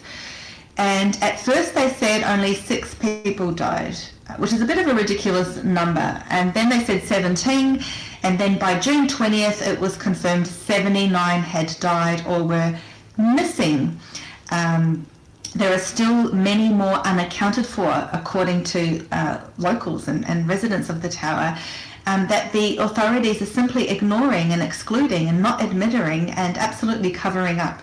The residents and friends are making posters and stating that the numbers are much higher, but this is not being reported on main news outlets at all. The emergency response to the fire. So emergency services received the first report of the fire at 00:54, so 54 minutes past midnight. And also, that's suspicious to me, to be honest. When you look at the suspicious circumstances around this, which, I'll be discussing, and you can watch other videos, it's middle of the week, it's after midnight, so of course that is the most guaranteed time of people all being in the building. So for example, if someone did want to kill a lot of these people, if that was the case, of course that would be a time that you would choose, because it would be a guarantee of all those people being in there, as opposed to like a Saturday night or a daytime when people are working. The fire brigade came 20 minutes after being called, and ambulances came much later. Tenants say that the fire brigade were reluctant to fight the fire at first. They didn't attack it until 2 to 3 a.m. Some say there were issues getting the fire hoses closer to the building. They also couldn't get into the building as the door was slammed shut until a resident handed their key. A tenant said by this time the right side of the building was engulfed completely in flames, but the left and middle side of the building, now that's where, the middle is where the one and only stairwell and exit is, and that looked clearer at that point. So it's hard to understand why more people couldn't be rescued at that time, because after that the fire went completely out of control. There were explosions, blue flames, it was a complete and utter inferno. And this was one of the concerns repeatedly raised by tenants, which I will also discuss further on. Gas pipes were fitted in the stairwell, which were extremely hazardous and temperamental. This was one of the fire safety hazards that the tenants had been complaining about before the fire, and there was only one stairwell for tenants to exit, so it was a complete death trap. The fire happened all up one side of the building where There was the one and only exit as well as the gas pipes. Doesn't that sound awfully deathly as well as suspicious? There was no other way out outside of plunging to one's death out of a steaming hot window of melting plastic. The tenants knew that the gas pipes were there in the stairwell, and that also made some of them reluctant to go down the stairs, knowing that they could explode or leak at any moment, but others took that risk. So many people actually died on the stairwell, and you have to ask, could toxic fumes from these pipes have added to the lethal smoke inhalation from the fire, and could there have been other toxins involved? As I'll discuss later, other toxins were proved to be involved, cyanide from the cladding. I'll talk about that later. There is another suspicious element that doesn't sit right with me. Only 2 days before the fire, there was some kind of inspection in the building. The inspectors knocked on all the doors and told residents that in the case of a fire, to stay inside their flats and to not try to escape. Doesn't that sound like a death trap to you? Obviously, this advice was fresh in their minds because only 2 days later the fire happened. And then this advice was given again by emergency services, who they were desperately calling, and the firefighters entering the building. And in the end, as we know, this safety instruction was the death trap and downfall of the people of Grenfell. Bystanders tried desperately to help. They wanted to get mattresses for people jumping, potentially jumping, and do whatever they can, but the police told them not to help. They said they were dealing with it. Later, people questioned this and have stated that they were pushed out and feel like they could have helped in some way because nothing was, being done. However, there was also the risk of falling debris to keep into consideration. Victims were given extremely ill advice by emergency services to stay inside their flats rather than escape, and this is something that caused many lives to be lost, and people are extremely angry about that. There were also stickers placed all over each block level that tenants would have seen every day that said clearly to stay put and keep in your flat in the case of a fire. So it was drummed into their heads. While people have praised the emergency services and hard-working firefighters, some of whom went against protocol and risked their lives to save people, there has also been criticism of why there was a helicopter that was only there to take photos and videos of the event for the news, for people to ogle at. Yet there were no rescue helicopters or planes carrying water or rescue equipment. Also, why weren't there any safety nets or some kind of equipment supplied for jumpers or, people falling to land on? Victims were falsely assured initially that they would be saved because they saw the firefighters, they heard all the emergency sirens outside, although no alarm went on in the building, and they saw heard the one helicopter, so they had this false hope. Little did they know that that helicopter was only there to film them dying. During the fire, there was no emergency lighting that came on in the building, no sprinklers, no alarms, the lights were dead. At some point, there was no water, so people couldn't even protect themselves in that way. So initially, some people were turning the water on and filling up their baths and wetting towels and so on. At some point, no one could do that. In part 3, I talk about the after response. Oh, I found that bit about the sprinklers interesting. The fact that the sprinklers weren't working. I found that a bit interesting. Yeah, and I think that's to blame for the people who are subletting that, because obviously the people they're subletting to most probably were refugees and they didn't know how to report about sprinklers not working. Do you know? That's interesting. Yeah, that I found that really interesting because that's standard protocol in any building that's high rises that the sprinklers are working. Yeah. Tubes.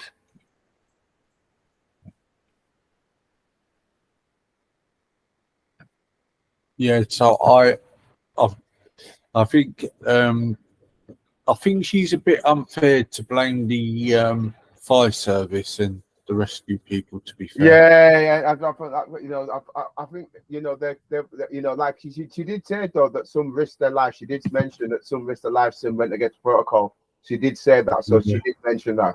And I think right. Because I think most firefighters would do that. They would risk protocol to try and help people. And then she mentioned that, and I think, you know, I think you know, there were some that did break the protocol and tried to, you know, to do what they could, you know.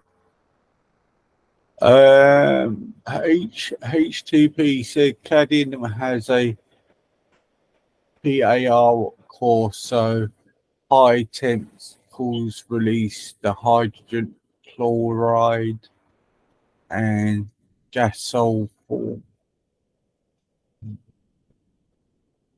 Yeah, do you want me to read out the comments if you tell me what ones? That one, please. Yeah. Cadmium has a PRI core so high, temperatures cause release of hydrogen cyanide in gaseous form. Yeah. Jules, what do you think about that? I thought the emergency services were interesting. How she said that, you know, some did break protocol, so there's clearly an issue with some of them saying they wanted to risk their lives and go in there and break protocol. So there's clearly some conflicts of interest going on and around how the whole thing was handled. So what I find from that is two things that stood out. I can understand that the different fire safety procedures would be different to flats as it is to houses. I mean, in a house, everybody knows you get the mattresses and whatever you can out the bedroom window and you jump. You hang from the window. You hang from the window and jump. You're not going to be able to do that floors and floors up, are you? No. What the bit that I did. I don't agree with her that it took 20 minutes to get there, by the way. No, I thought that I assume in terms of law, they've got to be as crazy as London traffic is, they've had to get there much sooner than that, because they know that getting there sooner is that has the best chance to make the biggest difference. Yeah, and I know that the fire service did get a standing ovation from residents, so they must have tried. Some people must have seen them working hard, and I know at the time, from footage, there was firemen that actually were exhausted. They were covered in soot. They were distraught. They were traumatized. So there were some that actually did try and go in there. Yeah, she said that. I don't understand. Oh, go on. Sorry.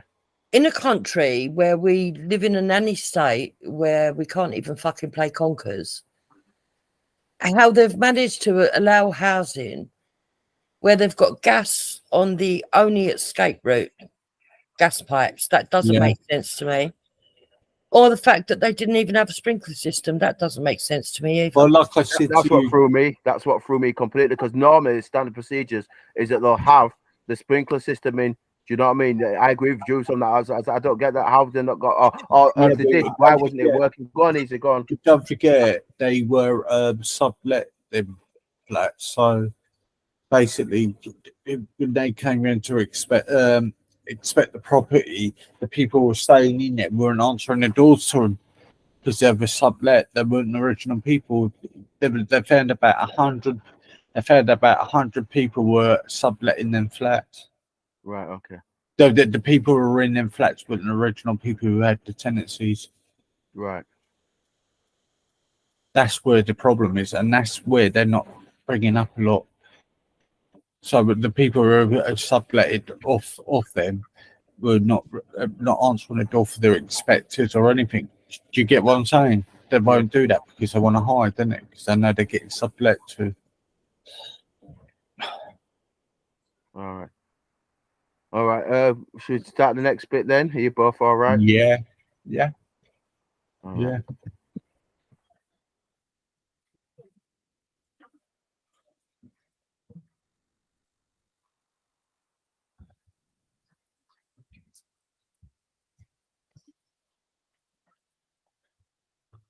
What are we waiting for? What's happening now?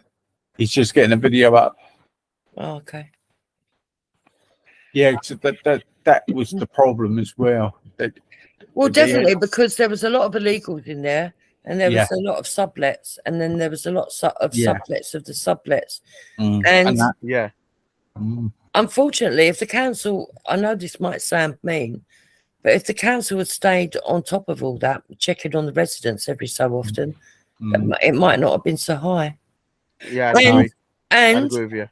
if after the event they had declared an amnesty, like if they found out they wouldn't take no action, you might get people being more honest and saying who was in there. Yeah, I agree with you on that one, definitely. Yeah, it's the problem. That's why they can't find the bodies. They can't identify them because no one doesn't know. But you also had the fucking bastards that were fraudulently claiming and getting the money. Yeah, and they're the ones who were subletting the flats to, are the ones who were claiming it. Yeah. So the guys who were subletting the flats, the actual ones who were making that, they were their landlords. They're the ones who were making the claims. Well, no, not only them. There was actual people that didn't even live in the tower making out that they'd been living there. Yeah, and they got a card. Because where it became so confused, and where they tried to be politically correct and were chasing after the horse after it bolted, they decided to put up funds and give each of them credit cards for food and stuff like that, didn't they? And money to get places to stay and stuff. Yeah, and the aftermath. Yeah, I remember that, Jubes. Yeah. Yeah, and there was actually people that weren't even living in that tower claiming.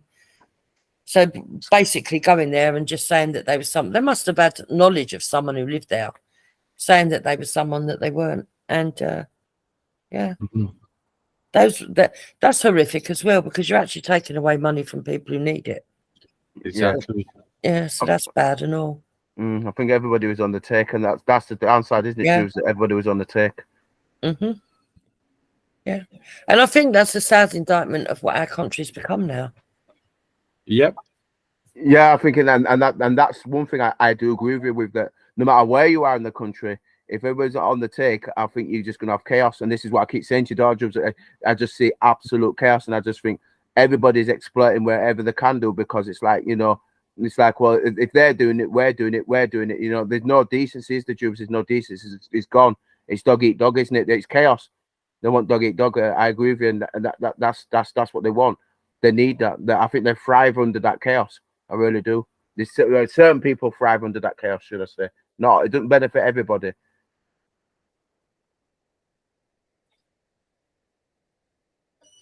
But I'll tell you something, right? Before they said that what caused the fire, the cladding and all this business, I'm sure that I read a report in a newspaper, right? And I don't know if it was my imagination, whether it was a fake memory or what, but I could have sworn that they first reported that there was an explosion from a fridge in one of the flats, and that one of the residents, one of the survivors, reported that they thought that it might have been somebody that was actually had a cocktail of explosives and that in their flat.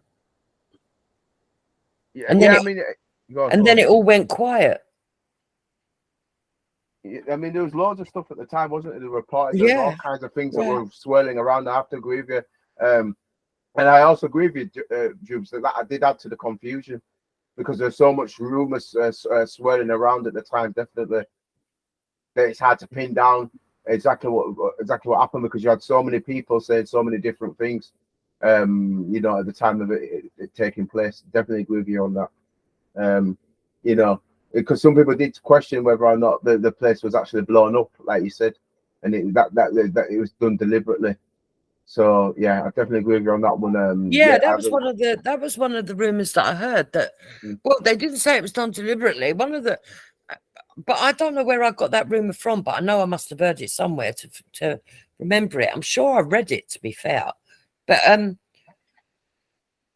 in the very beginning, what I thought was being said was that there was a resident that lived there that was pretty extreme, that might have just had storing explosives there, not to use there, but just in that flat itself. Yeah, and that they'd gone off. Yeah. As a result, yeah.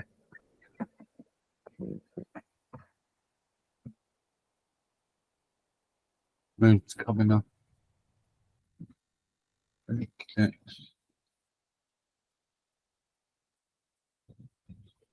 The after response from the government.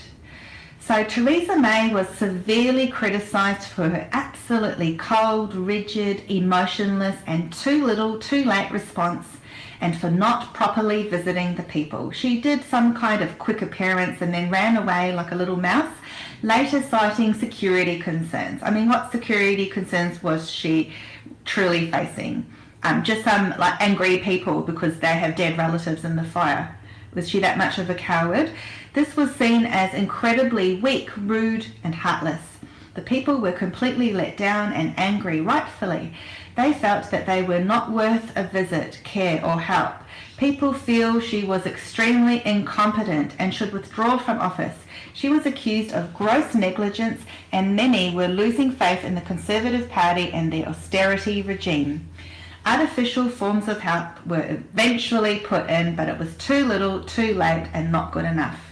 The whole response was very badly handled and managed, and it was highly noticeable.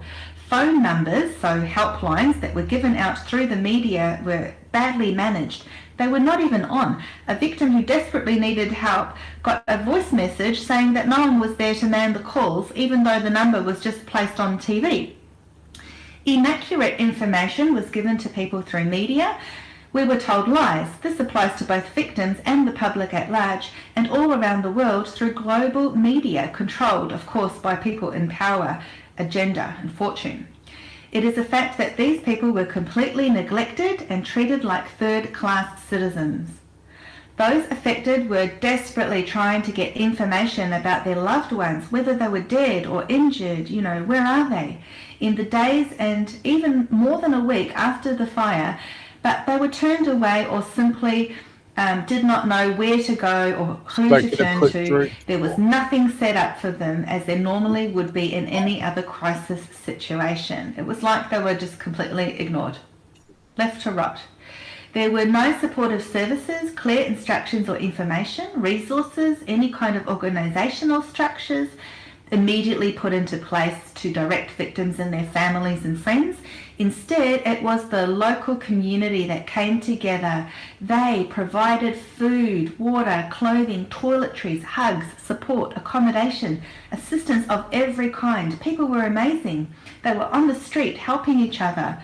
The streets were crowded. Donations were overflowing from people, regular people, as well as churches, mosques, and people were opening up their homes to strangers. They were taking in victims who they did not know in person, from the goodness of their hearts, because they felt compassion towards these people and just the awful reality of this event. The death toll was totally inaccurate, played down and confusing, like they wanted to deliberately make it look less and cover it up, or wait for the hype to die down before revealing the real truth and enormity of the situation, if ever that actually come to be. They kept referring to the dead or injured people as missing, and this is just utterly ridiculous. This is something that particularly irritates me and many other people. It was completely upsetting, especially for the people trying to find their loved ones in desperation. Why call them missing? They are obviously either dead or injured. This building was burnt to its shell in smithereens. They also used this word missing in the aftermath of the terror attacks in London that happened not long before the fire. I think it was like a week or 2 weeks or something like that. It's not like they were lost or abducted, is it? We all know that they are most likely burnt out bodies in a heap in the building or in a morgue or some kind of undisclosed secret location. People were looking desperately for their children, loved ones, and they were not allowed access to the building or to any information. It was like they were walking around like traumatized headless chooks. Theresa May eventually said that there would be a public inquiry into the matter. However, legal experts on the side of the people have said that public inquiries are internal and keep the government safe and protected. That it's a deliberate decision in order to protect themselves. It is better, actually, rather to have an inquest where an outsider looks into the situation and the residents of the building can get involved. It's much more fair for the people. But of course, no, the government want a public inquiry because that protects them. While the media portrayed survivors as having hotel accommodation, they didn't report how some people were being kicked out after a short stay. They were not given any food or clothing by authorities. Others were given accommodation with no hot water, and others no accommodation at all. It was local people that were taking them in and trying to work out where they were putting up notices, you know, offering their place rooms to stay in. The government publicised its declaration after some time that it would offer £5,500 for each victim, but they didn't reveal how people would have to sign all these forms and that it would come out of some kind of future payments, or there was some kind of hook involved anyway. Further implications. Residents and locals feel that someone needs to be held to account for this. There is a lot of criticism also that it is a profit before people government, a materialist capitalist society with no care or regard for the poor. They are in outrage, but also wanting peaceful protest, as they are well aware that the media and government will paint them out to be violent thugs of society, even though they are so genuinely and justifyingly angry. They're trying to be peaceful at the same time. These are intelligent, heart-centered, well-spoken, caring people who want answers, equality and justice. They are over the fact that they have been ignored and treated like third-rate citizens as the rich get richer and the poor get poorer. You can understand why words and phrases are being thrown around like social cleansing, ethnic cleansing, gentrification, corporate manslaughter, profit before people, a crime against humanity in what is hauntingly appearing like a Hunger Games society. Whether accidental or deliberate, you cannot deny that this was the result of gross negligence and the turning of a blind eye. This is mass murder at the very least by negligence, at the most deliberate manslaughter and cold-hearted social cleansing. To sicken matters even more, less than 2 weeks after the fire, there was a news announcement that the Queen of England will get a pay rise, of course, of £42.8 million. In Australian dollars, that would be $71.8 million. A lot of this money will be used to fund decade-long repairs to the Buckingham Palace. I think that's an absolute slap in the face, and it says it all. I'm all behind the people and the people's revolution. The prehistory about Grenfell Tower and its residents and their serious concerns about fire safety before the fire happened. Tenants had repeatedly voiced their concerns to the TMO, which is the Tenant Management Organisation of the Royal Borough, Kensington and Chelsea, about the condition of the building, the poor condition, and their deep concerns about fire safety. They had asked repetitively, again and again, but they were literally begging. However, they fell upon complete deaf ears and were completely ignored. Their legitimate concerns were not investigated during the regeneration works. 90% of tenants had signed a petition asking for an investigation into the TMO, the organisation that runs the building, because of their complete incompetence. The council, however, turned them down. 68% of tenants were bullied, harassed, threatened by this organisation and contractors doing the work. They were threatened that legal action would be taken against them, knowing very well that these people were not in any position to financially afford it. They tried to get lawyers, but legal aid had been cost cut, of course, and so they were in an utterly helpless situation. Here are some examples of some of the pre-existing building issues they were concerned about. There were pipework sticking out of the walls, power surges being ignored, unsafe location of boilers, fire escape safety and procedures they were concerned about. There was no fire equipment, no sprinklers, no working alarms. There was no working stairwell lighting, and 6 years ago a 10-year-old child sadly fell to his death in the building because of unsafe windows. Can you imagine? I mean, that's just awful. The regeneration project. The government had put in place a regeneration program to make improvements, and so there was one in Kensington. There were two options: to either demolish the building or regenerate. Now you can actually see real evidence of a request put in to demolish the Grenfell building in 2014. This looks so incredibly suspicious, so you can understand how the tenants feel, especially when you put all the information pieces together. As a part of this regeneration program, the public library, an important resource for locals, was closed down and turned into a private school for the wealthy in the area. A public school was closed down and turned into a gym. a pet pampering business opened up. You get the idea. It was all about making the place for the rich. Locals say that instead of spending money on safety, which was a major concern for the residents that was repetitively ignored, it was spent on sprucing up the exterior aesthetic look of the building, as well as other buildings in the area, as a quick fix so they appear more pleasant looking for the gentrification of the area for rich people who live in expensive, luxurious apartments nearby, and so that people and commuters have a nicer view on their way to Westfield, which, by the way, is allegedly owned by the Zionist elite. The cladding of the building. Residents are fuming that £10 million was reportedly spent on the building for its apparent regeneration, yet they can't see where the money was spent in the real ways that was direly needed.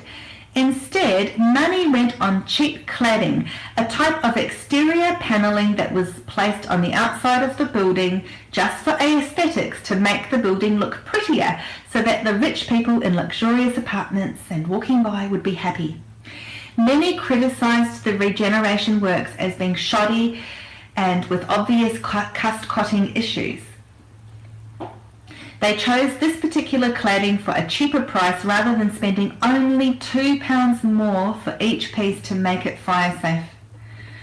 The cladding was made from a cost-cutting material that was later outrageously found out to be highly toxic and completely unsafe, a fire hazard, and the major cause for the fire to spread so rapidly up the building, right over and down the other side.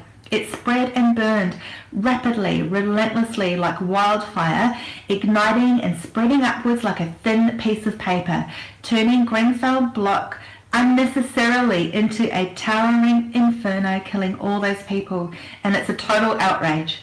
The cladding was made from aluminium composite with a polyurethane core and has been proven to be not only highly combustible but also highly toxic, which people knew before the event because it was banned in most European countries, including Germany, as well as rich Dubai and the USA, for the very reason that it's a clear fire safety hazard.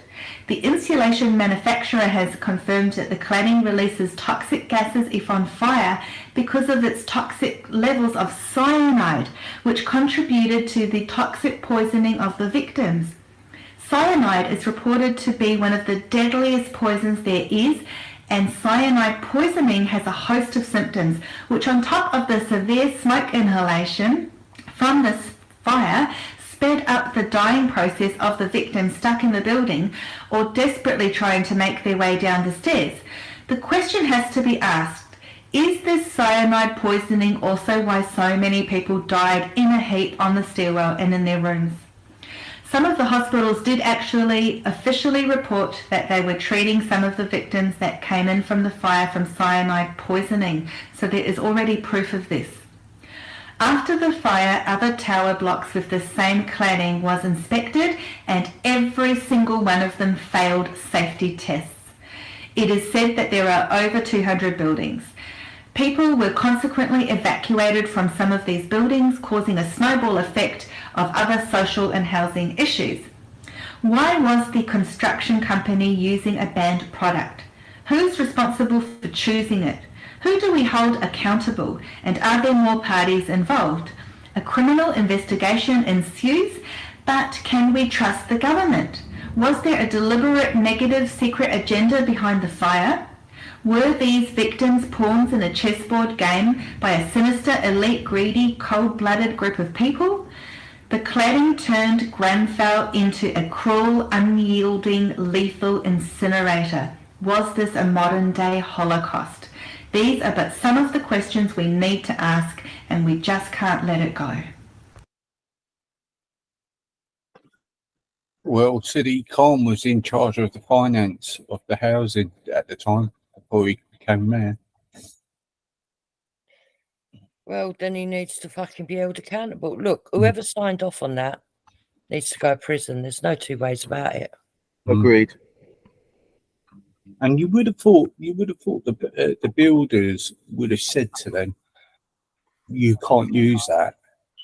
Yeah, it should. I mean, under Health and Safety Act 1974, there's certain things that should have been checked over. Like you said, these standard procedure before the cladding was even put on. So how they've got away with that, and I have to agree with you, how they've got away with that, I don't know.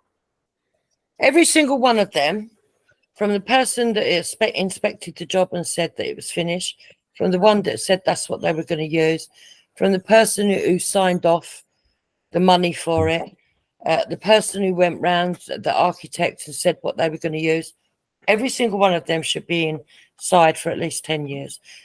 Other people would probably say more, but they could never have preempted what was going to happen. They never could. They couldn't have preempted just how bad it was going to be. But they should. But they should be at least. But then again, the health and safety should have really said this, and the builders must fucking know. You know, so when did they actually put that cladding in? Does anybody know? Was it not long ago before the fire? Because I presume that they added that to make it look modern, didn't they? Yeah, so it was new. I don't know how new, but it was new. Mm. So there was a Tory councillor who was in charge of the refurbishment, and his name is Fielding Mellon. Rock Fielding Mellon. Wow, what a name. And he was informed of the plans to save money. And I think it was a couple of quid difference.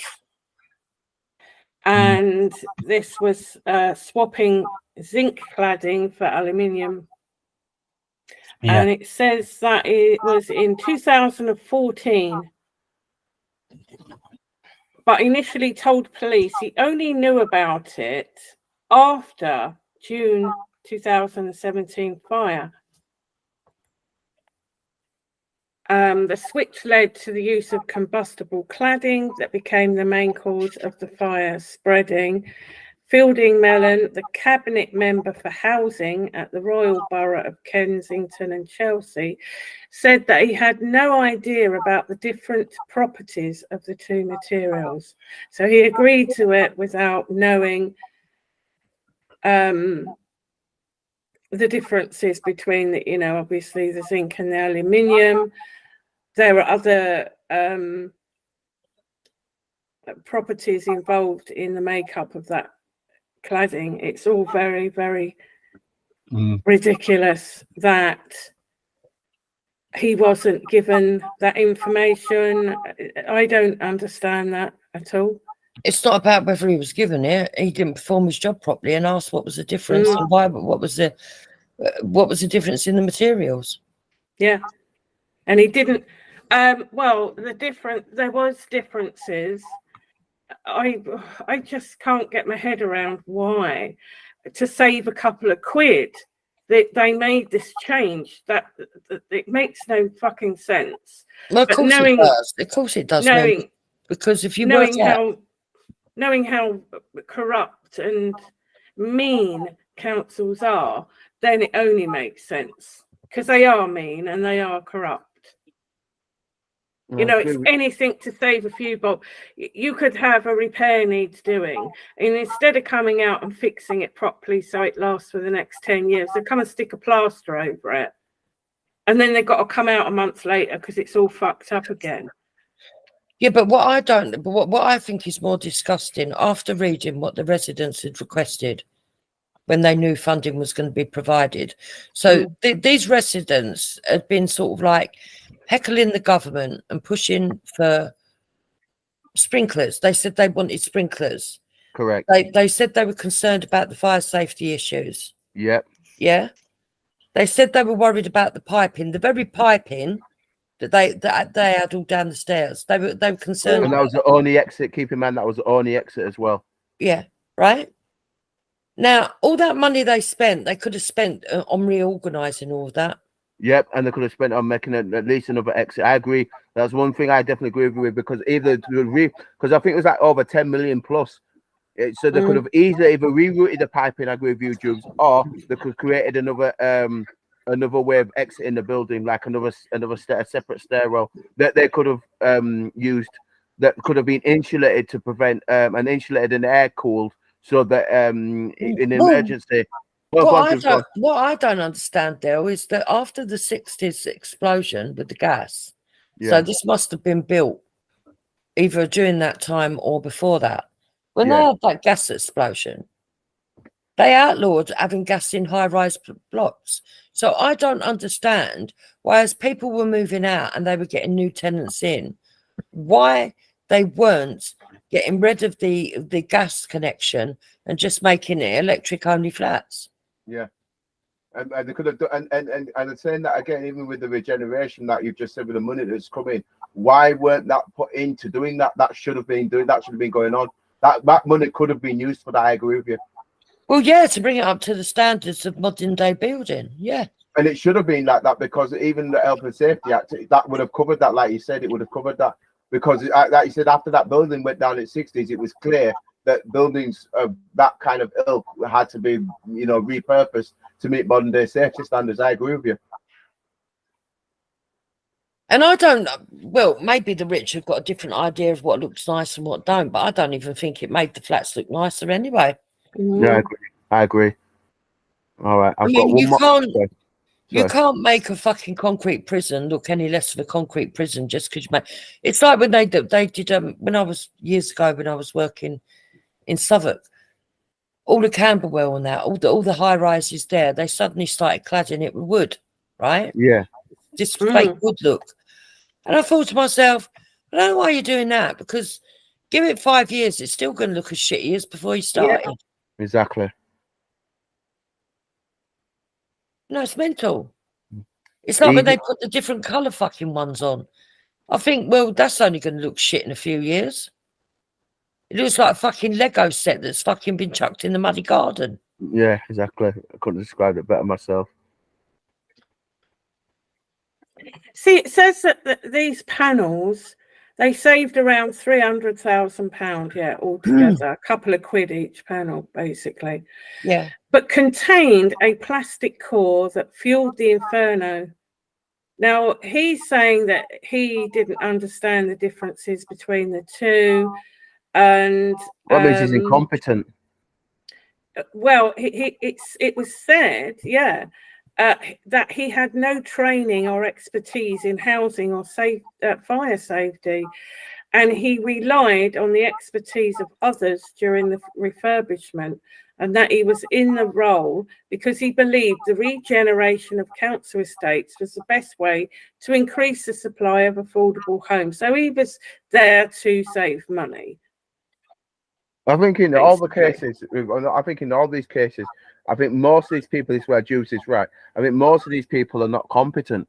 Most of them are not. Most of them are not competent, because if they were, even in terms of standards, you can only way this could have got through, like Juice said, the only way this could have got through is if multiple people signed it off.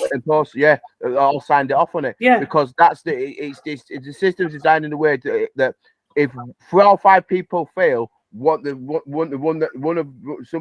them will say, hang on a minute, how on earth have you got this through? Because none of this makes sense, because this is not right, this is not right, that's not right. So this has to be like up from the top of the council right down to the bottom. Yeah, this is right the way through, Jubes. I agree with you. So Moon, when you work for the council, right? I don't believe that bloke, by the way. He might not have had specific training, but when you work for the council, because you're dealing with the welfare of tenants, one of the first courses you're probably, and I'm not even a council employee, but it stands to reason that one of the first courses that they're going to ever send you on is on the health and safety and welfare of your residents. Correct. That you can't give out housing that's inadequate for a start, right? Yep.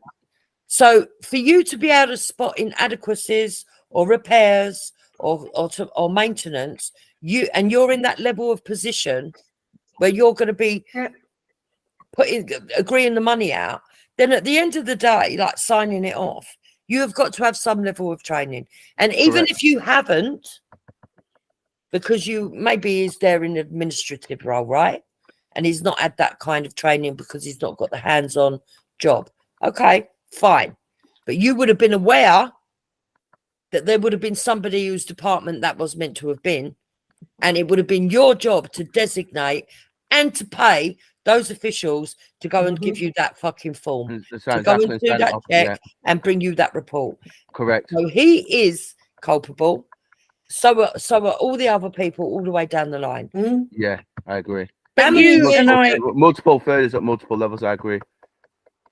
yeah, but you and I know in this day and age, it's nothing like the previous day and age where everybody knew their job, and everything, isn't it, is handed over to another department and someone else in that department and someone, and you know that you could be sitting next to somebody in the office, but you can't bend over and ask a question.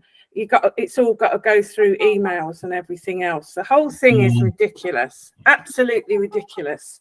No one talks to each other because it's not their job description. I agree. And all of that kind of stuff, Moon, is stuff that they can do to improve communication in the future. But when it comes to apportioning blame, from that bloke who was in charge of giving out the funds to the person that went there and measured up, every single one, the one that gave the measured up and said, oh, this is how much for this is how much for that, right? He's okay because all he's done is done the instructions. But the one that's took that and then gone and suggested we take the cheaper route without looking at the reasons why is responsible. And the differences. And everybody from that person upwards is the one that's responsible. Yeah, and I agree, because it's you're supposed to get, and this is the thing as well, and this is where you are right, Jubes. You're meant to get 3 quotes, as council meant to get 3 quotes, and all those have to meet certain safety standards. So if you sign it off on the cheapest one, that still should have met a certain safety standard. And on the client that was on there, none of those standards were met anyway. So it's clear that there's corruption going on. So I agree with Jubes. They should have had at least three different versions of it, and that all of them should have met a minimum. This is where Jubes is right. A minimum requirement in terms of health and safety standard, and it's clear that whoever signed off clearly didn't meet any of the safety standards. So anybody there and upwards has signed off on that. So they're all culpable. So I agree with Jubes. Yeah, and he admitted he didn't have a clue. He didn't have a clue the differences. So why was he even in that position? Do you think the difference of paying for that, the different part of material, was something to do with the insurance that we'd had to pay? It wouldn't have mattered. Regardless, they had the fun. Keep in mind that I've got one more video up here. Keep in mind that it showed you that they applied to have the building demolished in 2014. Keep in mind the building went down in 2017. So there's been concern with that. Jubes said way before all of this it's been going on. So they've been voicing the concerns for years with the sprinklers, with the for years. It's been going for years. It's not something new. So that level of corruption has gone high because it's been going on for that long. That people have known that there was questions going on, and everybody just kept. I call it art of passing the buck. Everybody just kept passing the buck, and passing the buck. No one took responsibility, but they all was on the take. And they should be hauled over the coal street, and they should be serving prison time. Listen, I don't want them in there for fucking life, because I don't think any of them, when they signed all this off, thought that this was going to happen. However, it did happen, and they are responsible. They're all partially responsible. At every step of the way, those people knew that they were putting people at risk. Now, the fact of the matter is that if those people had already been urging the council, and there had already been an agreement from the council that there were certain things that they needed to do to update those housings, why were they worried about the aesthetics and not about the inside? Exactly. And they had the funding, Jubes. They had the key thing, like you said, Jubes. They had the funding to get it right. Yes. And this is where it's gone wrong. And I know a Home Truth provider, he was in the side chat saying, well, how is it aesthetics? Because it still looked ugly. I get what you're saying. I think it still looked ugly. But the reason that we know it was aesthetics, because that cladding had actually no purpose at all. Yeah. And that's how we know it was aesthetics, 100%. They can't even argue that it wasn't. That it was there for safety reasons, because it had no purpose. It didn't meet safety standards. It wasn't there to enhance anything for the residents. Yeah, agreed. And that is where they've made themselves look 100% guilty, because the funds were there, and what would have improved the life of the residents was not cladding on the outside of the building. In fact, it made it a whole fucking lot worse. It shortened half of their fucking lives. Yeah, it made it worse. And it's the internal work, like you said, Jules, when people were leaving the building and it was being set and the new tenants were coming in, before those new tenants should have been allowed in, the work should have gone in to make the flat safe. Like you said, it should have been, the work should have been gone in, because there's a period of time between somebody leaving and somebody coming in when they could have, like you say, converted the build the well, flat they from didn't gas even to have electric. a system. They didn't even have a system, right? Where, and even I, as a layperson, yeah. And maybe if there's someone out there with money, you want to take my idea and fuck it, stick it in a block of flats. So the bloke, let's just say the bloke was on, I don't know what floor he was on, but let's say he's on the 5th floor at number 11, right? They didn't have a system where he can go outside his front door or inside his front door or anywhere in the flat, knock the alarm that sets off a recording that alerts every fucking person in the flats. There is a fire on level 5 at flat on level 5 at flat 11. Can everybody on floor so and so make their way down to the floor? Exactly. Can everybody after 10 seconds, 2 minutes or whatever, can everybody on level 2 make their way out of the building? Can everybody on level 3? Can everybody on level 4? Residents from level 5, please make your way down, 6, 7, and do it that way. They didn't even bother. Yeah, I agree. Totally agree with you. Totally agree with you. Dad, what do you think about what Bleeding Heart said? Do you think it was social cleansing? No. I come from where Jubes is coming from. I think gentrification is where my standpoint comes from. Other than the ritual cabal stuff, gentrification definitely, that's my standpoint. But I agree with where Jubes is coming from in terms of the council and money for me. The council saving and not spending money on the residents. It's nepotism and corruption within the council. The bottom line is this, easy. There's an easy answer to all of this. If there weren't nothing nefarious, yeah, if it weren't from top down, yeah, then they would be holding all those employees accountable, all the ones that signed off.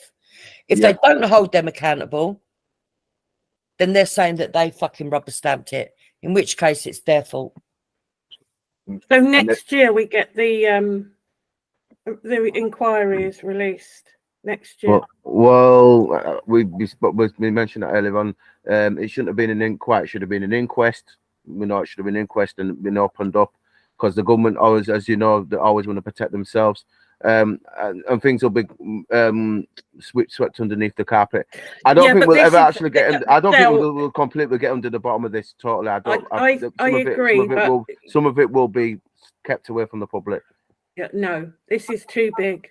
They are not going to skirt around those organisations who have invested all these years, and these are people that either survived it or lost families. They're not going to skirt around them. No, I'm not scared. I'm not about that. I'm on about the thing itself. This happens all the time in this country. You see this where the truth is moved away and the families are still fighting for justice. You see it all the time. Yeah, look what happened with Hillsborough. Look what happened with the Hillsborough. Yeah, Hillsborough. Look, and I met them, and I'll argue this because I know the person. I've met them. They fought for 30 years to finally get the government to fucking admit the truth. It has gone all the time in this country. It happens all the time. You'll get some of the truth, Moon. Don't get me wrong. You'll get some of the truth, but there'll be elements where where I'll say it like this, like Jude says. Jude said in fair circumstance. I agree. The stuff that's relevant in terms of protecting themselves, that'll be swept underneath the carpet, and they'll give you what they want to give you. But the stuff that's really important, they'll keep that away. That's how I say. I agree with Jude on that. Yeah, but I don't think they're just going to sweep that away. I honestly, I hope these people and No, other the residents people will know join. the truth. They'll fight. Hang on. They'll fight. I hope those people and the people who joined them and more people join them to make sure this never does get swept under the carpet until every question is answered and every person responsible is brought to justice. That's what you have to fight for. Sadly, because, yeah, we know governments are corrupt, and I know how corrupt councils are. So I don't think these people are just going to let that go. They're probably not going to let it go, but Dell's right in what he's saying. It took 30 years. Look how long it took Stephen Lawrence's mother, for example. Look how long, and it's got nothing to do with colour, okay? Look how long it took the Hillsborough people. The people in Liverpool the Liverpool fans were being painted by the press as pissing on their own dying dead and robbing them. It turns out that because there was a culture in that time. Every football fan was a football thug. That's what they portrayed for years, didn't they? Right.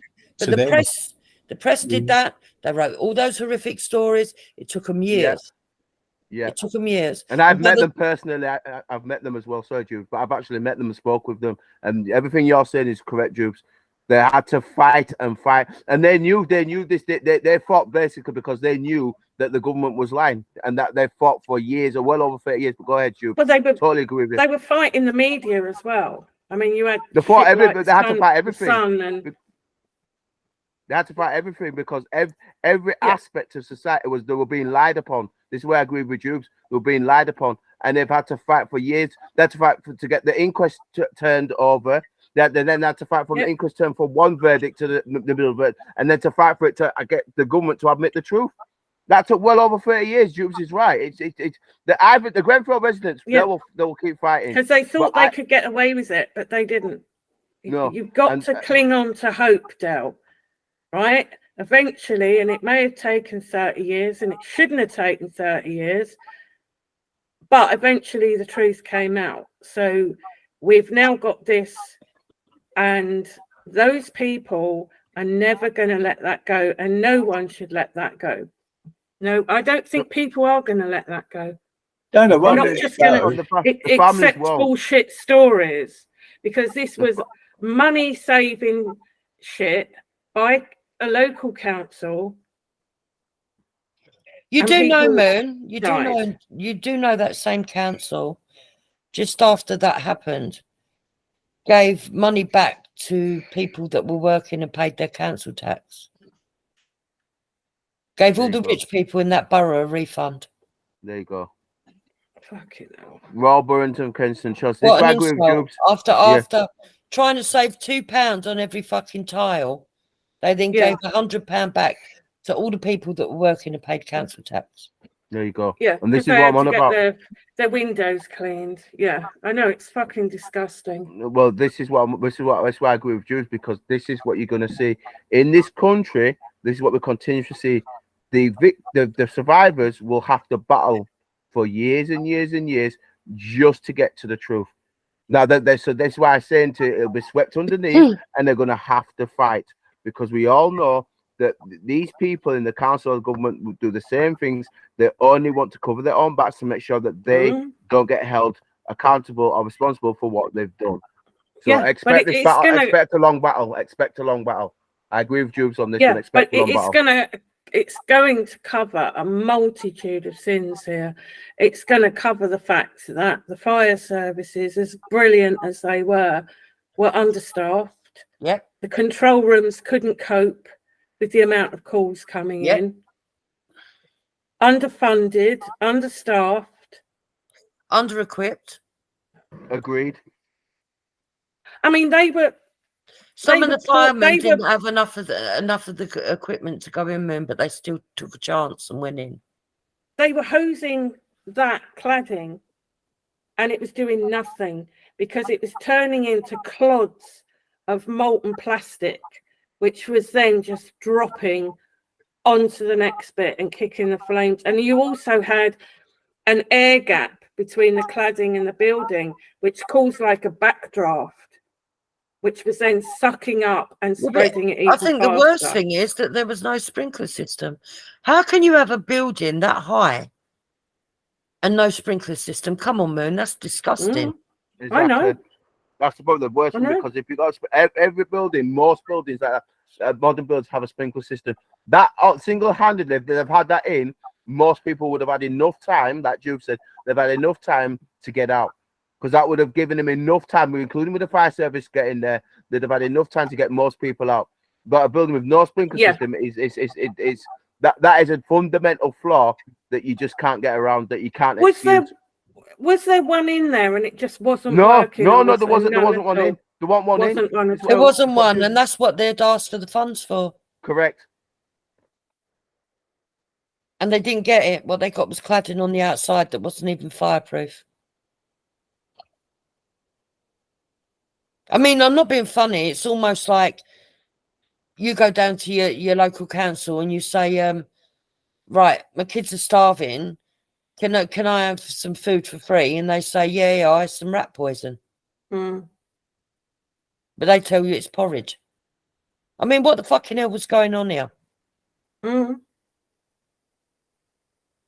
I want to know as well, because I didn't realise that the stuff that they had gave off cyanide. So how many of those local residents who inhaled that smoke are going to come down with illnesses later on? Cyanide's a major poison, and if that's gone into your system, I bet we could probably find some connection to cancer or something like that. That you know, coming up against cyanide, assuming like inhaling cyanide causes. I bet there's something, and that was going out into our ether. Yeah. Yeah, there'll be more complications. Maybe like you said, Tubes. Yeah, like when the miners in the pits, it'll be many, and like I can't remember what's that one. Arsenic, the one that's in houses, Jupiter. They used to build houses out of, and that's that poison people the lungs later on. There's not arsenic, cyanide. But it's one of those, another one of those dangerous chemicals. Yeah. Years down the line, you get the effects of it. Years down the line, I agree, and it's going to be years down the line when people get the effects. Don't forget, there was other poorer states around there as well. That's why we questioned after Buncefield. I mean, I was half a mile from when Buncefield went up, and the amount of chemicals that was just bellowing over the top of us. We weren't evacuated. There was green shit coming up the drains outside, and that was going on for weeks. And we were told stay indoors, but a few people had actually had their windows blown out, properties damaged, our garden room was damaged. But yeah, we were allowed to stay there, but this cloud that was just hanging over the top for days. I mean, it was just bellowing for days. We were all out in it. We all went out in it. You know, it was ludicrous, but yeah, you have to question years on whether that was the cause of a lot of illnesses in people. I mean, I expect that inquiry will still continue to go on. And, you know, they tried to cover that up, didn't they, for the big shell companies and that, but they couldn't get away with that. But who knows, you know, chemicals. Look at asbestos. Killed my dad like years after he worked with it. So the asbestos, that's the other one. That's another one. That's asbestos. That's one that's thinking of. There's notorious Moon. It's notorious is asbestos.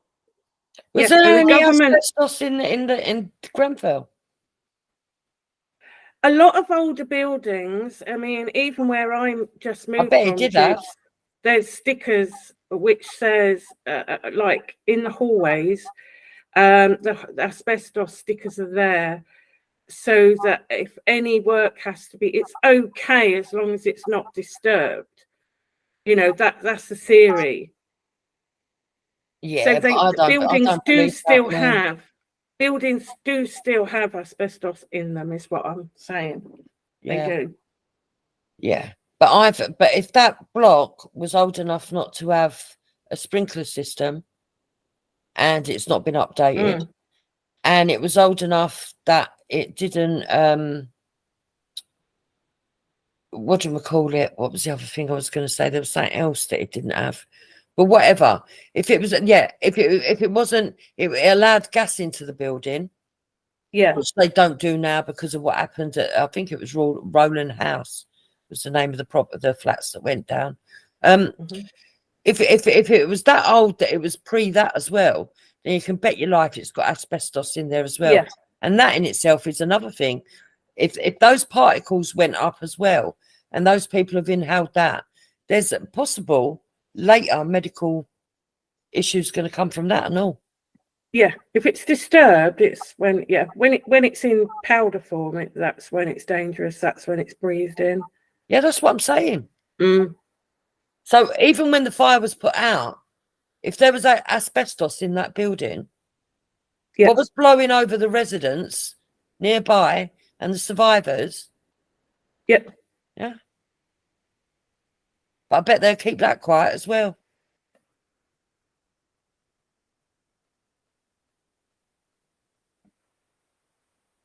Again, it's councils. Oh, well, it's cheaper for us to leave it there.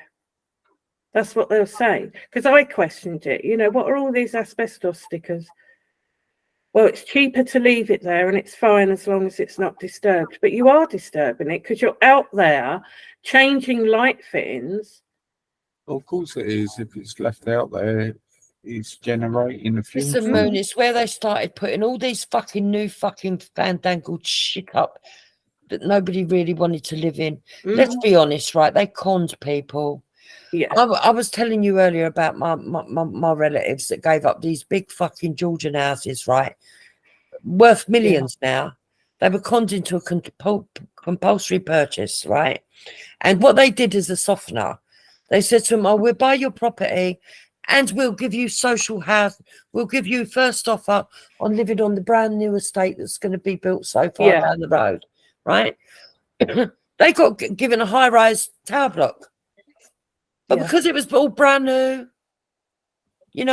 fitted kitchen. Yeah, all mod cons, They'd never seen the like of that before because they were just ordinary working class people in an old Georgian house with the big fucking old sinks. And do you know what I mean?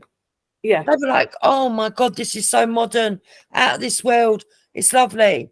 Yeah, it was lovely for the first fucking year till the lift started breaking down. You've got to go up and downstairs. People are pissing in the fucking one entrance. They're moving in the riffraff. The windows are getting smashed on the fucking 10th floor and the wind's blowing through, rocking the fucking whole place. These, honestly, I don't even understand people buying a high-rise block of flats. I don't. Every time, right, and this is not like every time I've known someone who go, oh, I live in a block of flats, I'm going to buy my property. I go, you mental? Yeah. Seriously, I was like, you do realise, because see that stone cladding, that cladding, sorry, they put on. Imagine someone in that block, right? Even if it was 20 of the people that lived there out of all the 300 apartments. If they've bought their own property, because the council still owns the whole fucking block, they want to put new windows in for the whole fucking block. Your flats can't be left out because it's got to look aesthetic. So your flat's got to have the windows, and you've got to find that money. They're not going to pay for it. If they're going to put cladding on the outside, they can't leave your flat out. So they're going to put the cladding out there. You've got to pay for it, whether you want it or not, because they own it. And this is why I say there's certain things that people just don't know, and they walk it themselves into blind trouble. That's what and it's deliberately done, in my opinion. Deliberately done. Agreed. But someone said in the side chat, my voice is going, I don't know why. Maybe I've caught that COVID and it's gone to my throat. But someone said in the side chat, what about the schools at the moment? I don't know. We haven't talked much about the concrete thing. All the concrete stuff, right? Now you can bet your bottom dollar, Moon. as someone said in the side chat, at the moment they're saying what, it's 10 schools, 20 schools.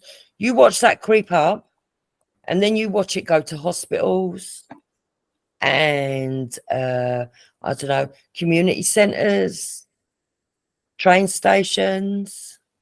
You watch. It's not going to just be one fucking building. It's going to be any of these fandangled buildings that were all built around the same fucking time. Using the same construction methods. Yeah. Why? Because they all stopped using brick. They stopped using the fucking proper methods that the ancients have used for fucking thousands of years. That's why. Yep, shortcuts.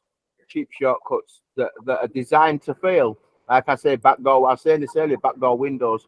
Something that's fundamentally flawed that's built to exploit later on. And that's continuously, and I agree with you. And something that's built that can be exploited later on.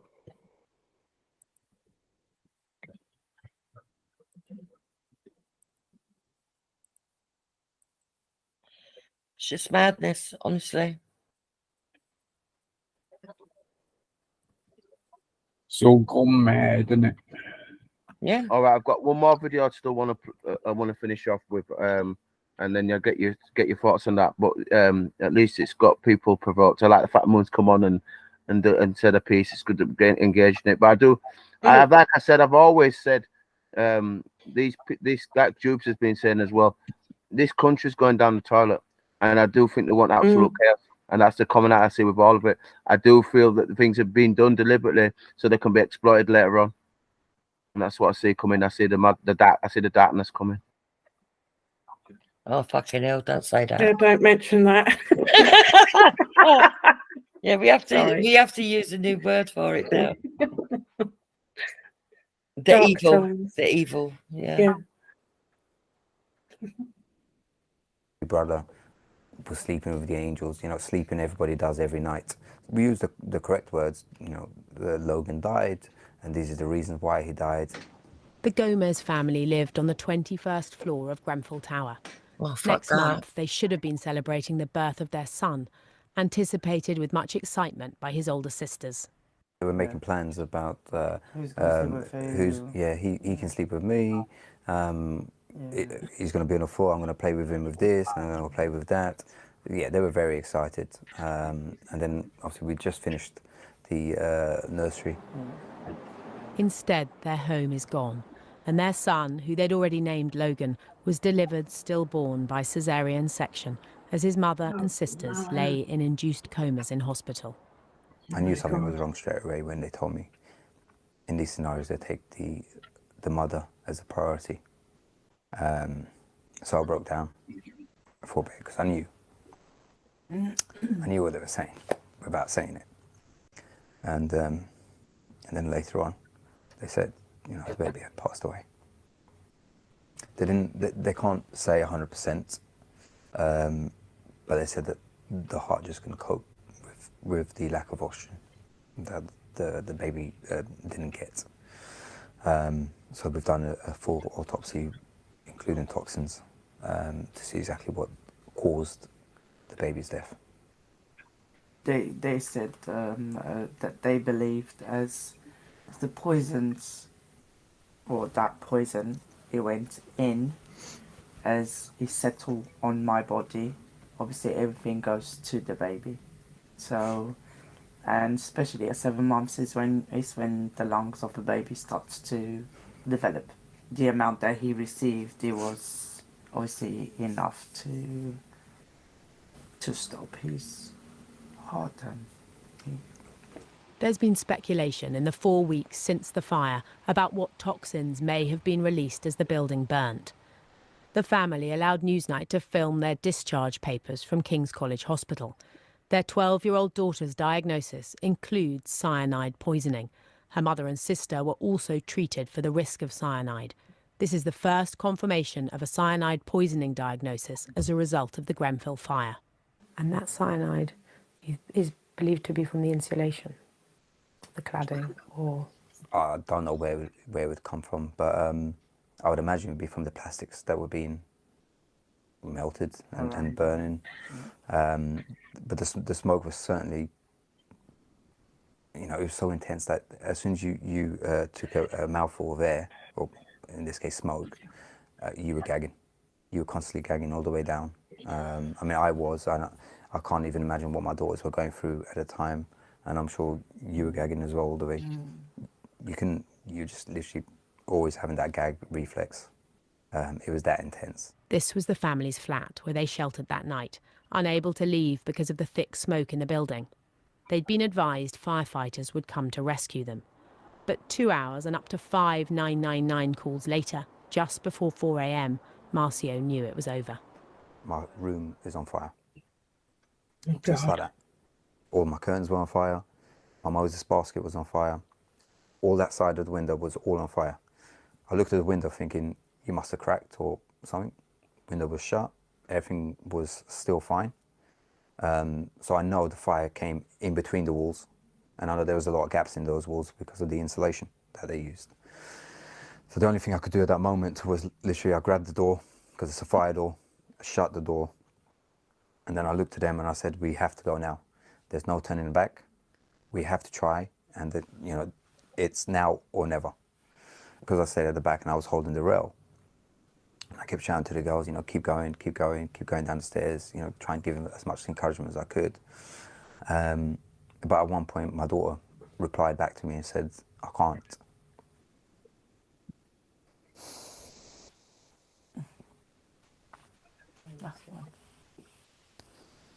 And it was coming from behind. So that's when I realized that she must have let go of the rail, and she was with a friend. So I turned around, I stopped, I turned around and I said, I'm right here, I'm waiting for you, follow my voice, I'm right here. So I kept shouting to them. So I tried to climb up the stairs, and then she said, I can't, Dad, I can't. And then at that point, she didn't talk anymore. But the smoke was so heavy, you couldn't see anything that was there. So I just kept trying to shout to them, I'm still here, I'm waiting, I'm waiting. But thankfully at that moment, I looked down and there was a light coming up, and it was a fireman with the gear. They were rescued, but the delay on the staircase meant Marcio had lost Andrea and their younger daughter. The police then came and grabbed me, and I said, no, I need to go back. I still need my wife. I need to see where she is. And the policeman said, I'm not promising anything, but there's a pregnant woman over there. And I sort of relaxed a bit at that point. And then the other one said, is your daughter's name Megan by any chance? And at that point, I just went, you know, I'm good here, because I know they've got out. An ambulance took the family to hospital, where doctors put Andrea and the girls into comas.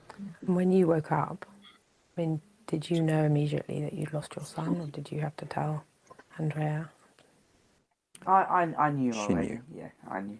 I don't know how, but I knew. Just before she got brought out of the coma, she was a little bit moving, a little bit, you know, very slow. And I was talking to her, and the first thing she did was try and put her hand on her stomach. And all she said was, I'm sorry. You don't have to be sorry. The family have nothing but praise for the support they've received from the NHS, firefighters and friends. As for those who decided to cut costs on the renovation of Grenfell, I'm very angry with them, because it could have all been avoided. And that's where the anger really stems from. Yes, it was an accident, I'm sure it was, but it could have been avoided. It should never have happened like this. The residents never wanted the cladding in the first place. When you go ahead knowing that something could happen, and you ignore that, and this is me personally, I feel that you don't care. So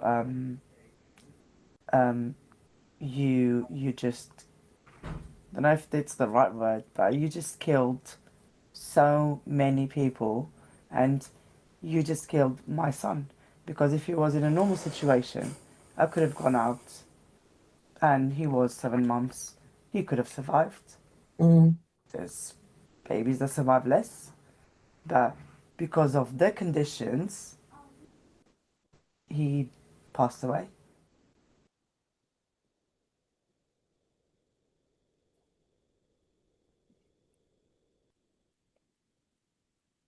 So horrible. Yeah. There you go. Didn't they say that she lost her daughter as well? I think she said that they survived. The policeman said that they got through. Oh. Yeah. The And man they said had that. cyanide Yeah. poisoning. Mm-hmm. That's the first time with the girls that the cyanide issue came up, I think is what they said. Yeah. You see, now when I hear that, I just get so angry because even if you decide to reimburse them monetarily, what price is the life of a child? Yeah, you can't ever get that back. I agree, Juice. And I bet the housing they're offer them would be just another tower block.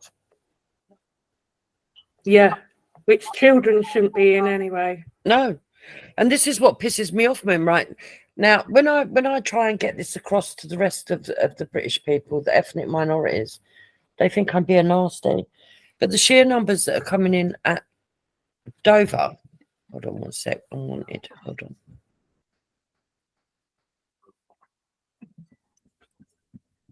Yeah, it's gonna create more of this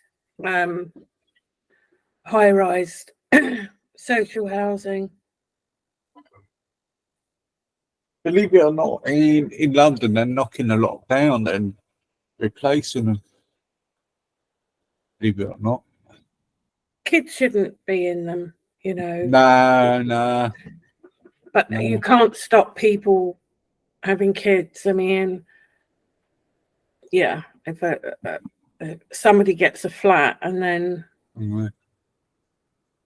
yeah, but if they know they've only children, got enough space for a certain amount of people, family, don't you think they should be responsible and not get? Yeah, of course. I absolutely believe they should be responsible. Yeah, you know what I mean. But maybe some see it as a way out of this appalling living conditions. But it isn't, because they'll just move them into a bigger flat in another high rise. You know, they are pretty appalling. I'm lucky I've never lived in one, but I visited them and they're pretty appalling places. Yeah. You know, if the lifts aren't working, you've got to trudge up the stairs. I mean, the size of that building. Yeah, it's the corridors as well, late at night. In that way. I mean, the view and that from up there is amazing.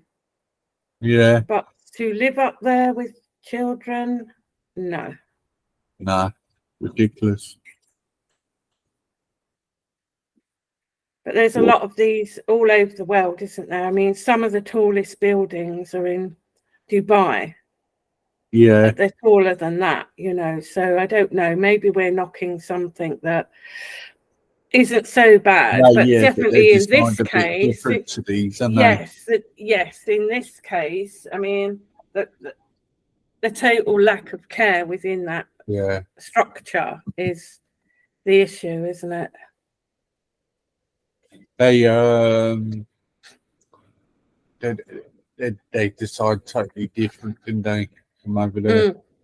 These are they didn't even think about that. All they thought about was pushing more homes in small spaces and and not even a fire drill.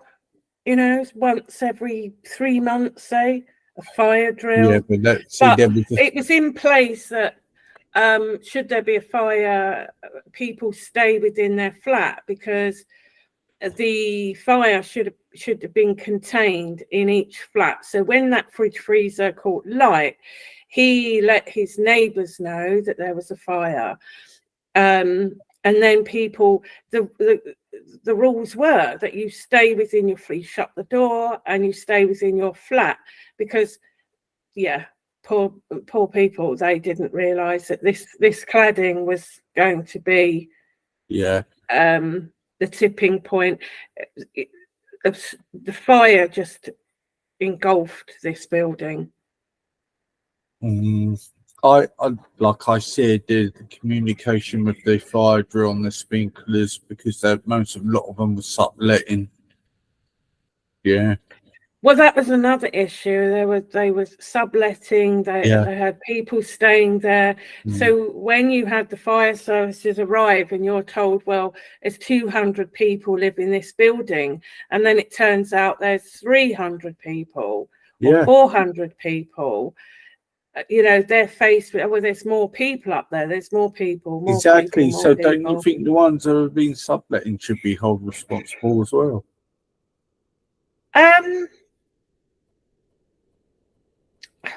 If they were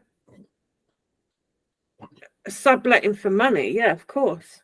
Yeah, and I mean for as well. So like roughly there were a number amount of people were in there from families who were in there. Yeah, because some get a property and then they go back to their country and then they're letting that property out. Yeah, exactly. That goes on. You know. Then so the protocol is they don't know much about the information of that person who's renting the place out to them. Yeah. So when the inspectors come to do like the sprinklers or anything, they're not letting them in. Do you know what I mean? But I think the council, Easy, I still think the council, they knew there was subletting going on. They knew there were people that were living there who shouldn't have been. But I think they were absolutely fine with it, because then it wasn't their problem. Oh, well, yeah, let them all get shoved in there. We won't have to find accommodation for them. In a lot of cases, the council weren't even going to find accommodation for people. Yeah. You know, when you look at the housing crisis and you've got people turning up saying, well, I've just come over from blah, blah with my 2 kids and I want somewhere to live. And the council are saying, well, you know, we can't help you. You need to go back.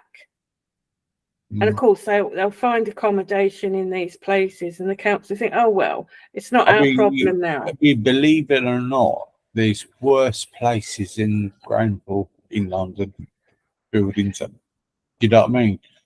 There is 50 times worse. You only got to look a few places in East London and, you know, South East or North London. You only got to look at the Broadwater Farm Estate. Do you know what I mean? That is just as bad, you know. So, but they said they got left behind in that. I disagree with that, because I think there's a lot of people who have been left behind and forgotten. You know what I mean? Just not that group of people. But unfortunately, that fire happened there. You know. And I do think there wasn't subletting and that, we would know more bodies were lost. We would identify more bodies, but because the bastards are subletted to these people, they're not going to get that information, are they?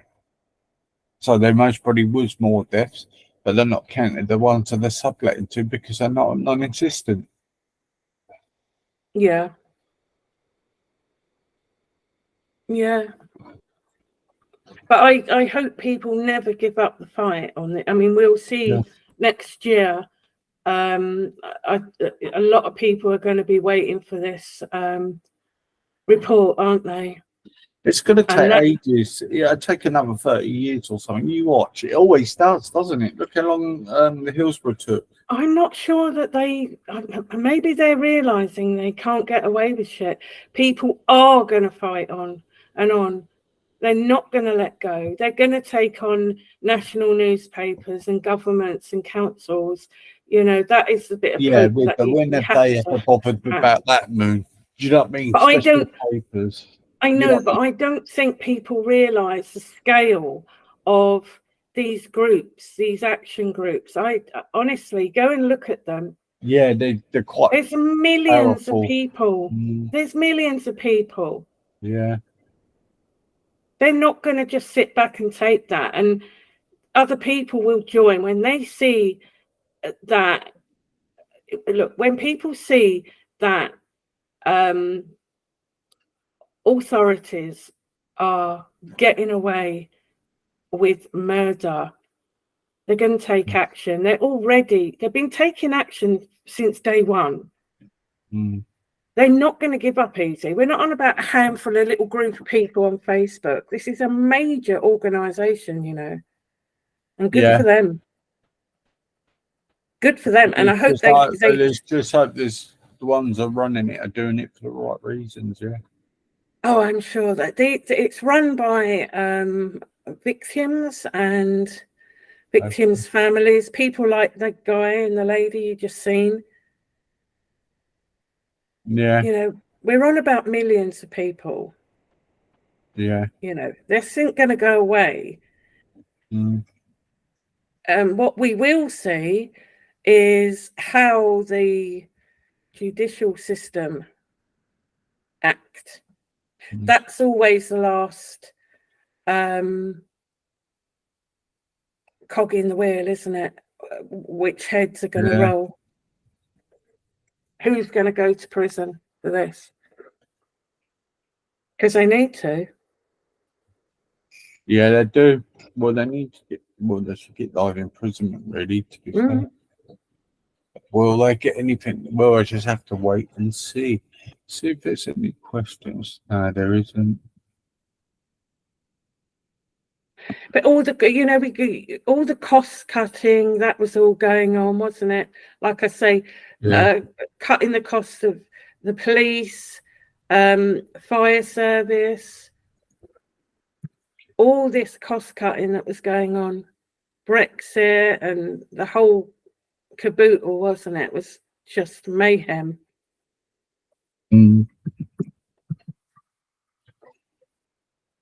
Terrible. I know it rocked the whole community. I think it rocked the whole country. Yeah, I think they don't realise how close the community is in that part of London, to be fair. It's very diverse. I mean, I haven't been there for ages, but we've always been diverse in that area. And quite a bit of a community, actually. There isn't much of a divide, to be fair. Not at all. Everybody seemed friendly, and that just showed you that night, that part of West London. I do think them poor people who died in there, I do think there's a lot of people got answers to, especially the people who suck that is really, they should be bloody checking. Like, obviously, if he's had that fridge is blown up, that's really old, that fridge. So most would be people that sub. I don't know, because remember I said to you, my friend's tumble dryer just caught light. You know, it wasn't particularly old. It just, they're doing recalls on electricals all the time. You know, you have to keep an eye on these things. They'll put out, Indesit, Hot Point, this model is being recalled. You know, electricals are known to cause fires. You know, it was also, fires were horrendous years ago because all our furniture was filled with combustible foam. You know, dropping a cigarette down the side of the sofa, and that was it. I mean, we lost a family around the corner to us because Christmas tree lights caught fire. Yeah, but I was going to say, but you know, like a proper landlord, he was put. I bet you any money that subletter bought that cheap fridge freezer, bought it cheap secondhand, right, from a secondhand shop. It was. Was he a subletter though? That tenant. Apparently he was just a tenant. Subletter. Yeah. Oh, was he? Oh, it didn't say that. Yeah, and I bet he bought. The guy was renting it off him, thinking, "Oh, well, it's just come here and that. I just buy a cheap fridge freezer or something and put it in there." He said he woke up and his smoke alarm was going off. Yeah. And he let his neighbours know that there was a fire. I mean, I do say to people as well, always keep an extinguisher. I mean, go away in a caravan on holiday, you're going to have an extinguisher, and every home should have one, because he could have just popped that out. You know, from something as simple as an electrical fault. It just seems astounding, doesn't it? Yeah. What I want to know is, was that fridge feed past this electrical test though? That's what I want to know. Was it certified, or was it that an old one was bought from a fucking second-hand junk shop? Do you know what I mean? Well, I don't know if they will be able to tell the age and condition of that appliance, considering the fact that the building was just absolutely wiped out. I don't know, they're very clever nowadays. They might be able to, you know, everyone is sitting, aren't they, waiting on this report. Yeah. I mean, will it come out in that report? But even if you buy a second-hand fridge freezer, and we've all had to do that over the years, can't always afford new, and someone's flogging their. I mean, I've sold appliances, you know, online, so it shouldn't matter if it's second-hand or not. I mean, it's just because now there is a law in there. It's certain years of a certain generator of a fridge. They've got to have. It's got to be at least 5 or 6 years old if you could resell it again. And it's got to be. I don't know. Yeah, for residents, for rental residency. Yeah, that's what I'm saying. It could be a lot of things, though, isn't it? Yeah. Yeah. There's no place in the side chats discussions of spamming chat with dog whistling and barking. It's no What are you on place about, bleeding? Is that a joke? Spamming chat with dog whistling and barking. I don't know what you mean. Snoggering should be banned from the chat. Sloganeering. What's that? Sloganeering. Sorry. What's that mean, bleeding? Good knows.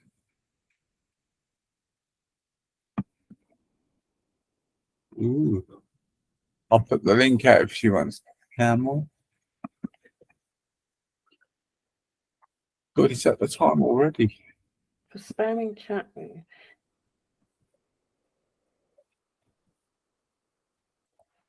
I know, 121 already. That's insane. But I've only just got on here tonight, so. That's all right, yeah. You gone to sleep, Dale? That's the bad. No, I'm fine. I'm just. Are you right, mate? Yeah, just do your own. I've finished what I wanted to share with you. Well, should we end up? Should we go on to something different then?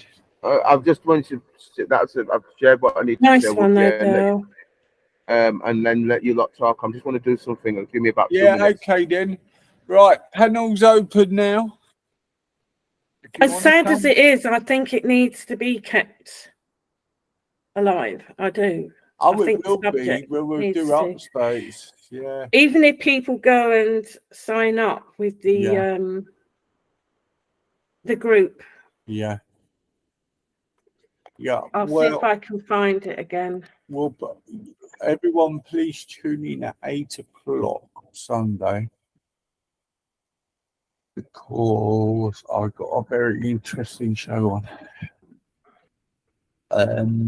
I'm not going to announce it now. I will just put it up. Here it is. It's grenfallunited.org.uk. Yeah. No. Good evening. Good morning. Yeah, I'm not on for long. Yeah. I'm just going to put that link in.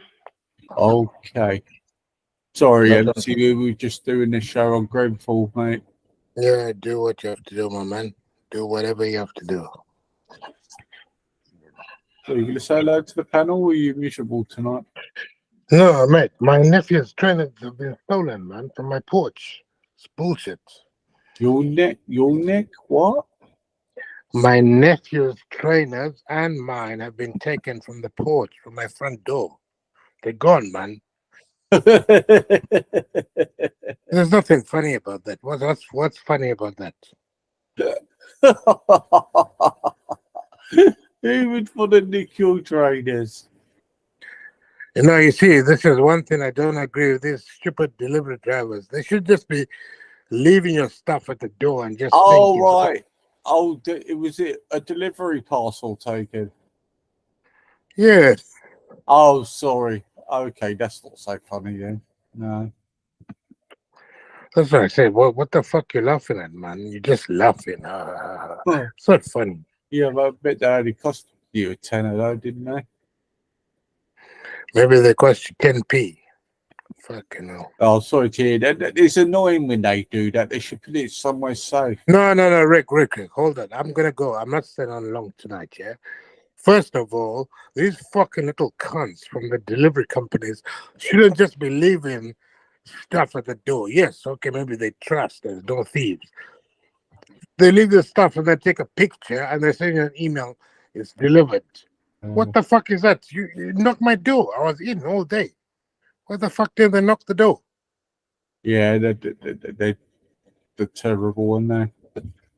Yeah, but no, Rick, you see why I'm so pissed off? I told my nephew I'm gonna give him his new trainers tomorrow, so he's gonna think I'm a liar now. You see, he's gonna think I'm telling fibs to him. Well, just tell him what happened and just order rooms more. Yeah, but the youngsters don't just listen like that. He's gonna think I'm talking nonsense. Come on, man, it don't work like that, man. What were they expensive? Yes, that's why I'm pissed off. But at least I got insurance on them. At least I paid the £5 insurance. How much were they? I'm not gonna say the price. No. 20 quid? Yeah. No, 20p, 20 pence. There we go. So why didn't you just send him straight to your nephew, still at your house? Because he's on holiday at the moment. He's only coming back tomorrow morning. Oh, okay. Yeah. He's abroad, man. He's in Greece. He's coming back to England tomorrow. Well, he's in Crete, is he? Well, I've got a friend in Greece, actually. It's really hot. No. He's in Greece. Doesn't matter where he is. He's in Greece. He's Well, arriving. that's what my friends is. So you deaf? What's I said with my friends in Greece? Are you deaf and dumb? Okay. Ray Malaka, Tikanis.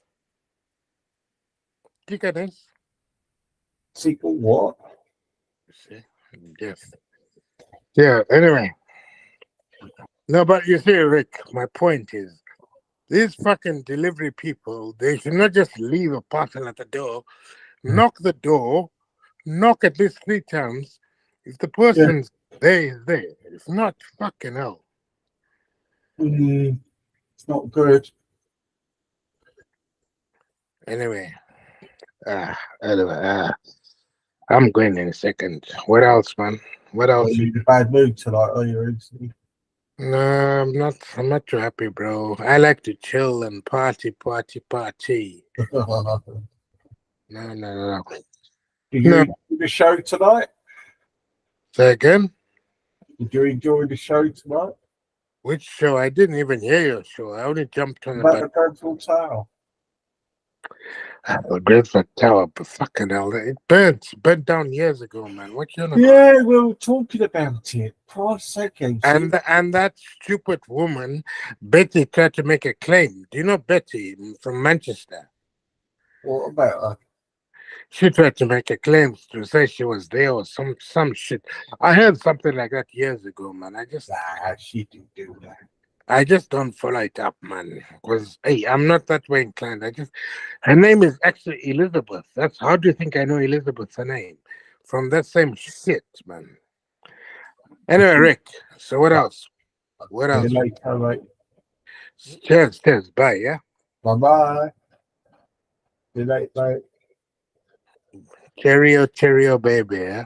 Cheerio, geezer. No, fuck off, man. I won't call you baby. That's a bit, you know. Cheerio, baby. Who's here? Who's here?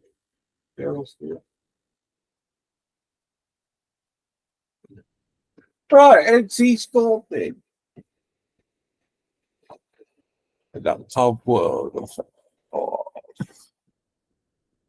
big. So Sunday 8 o'clock. Please tune in. I've got a guest on. I won't say yet, but I think it's going to bring a bit of a different opinion with a lot of people.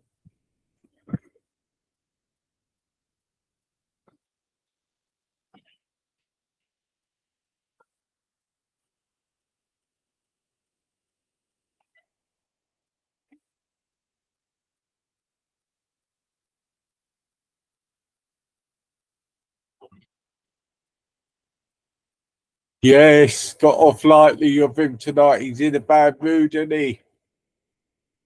He's in a mood.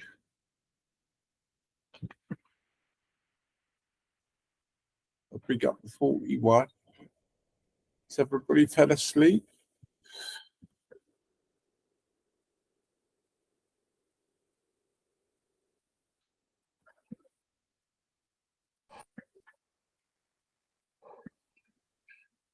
Oh, he's back. No. I'm only back to say, you're just chatting, man. Where the other people talking? Where's Moon? Moon, where you going to? What's that man from Manchester, Manchester?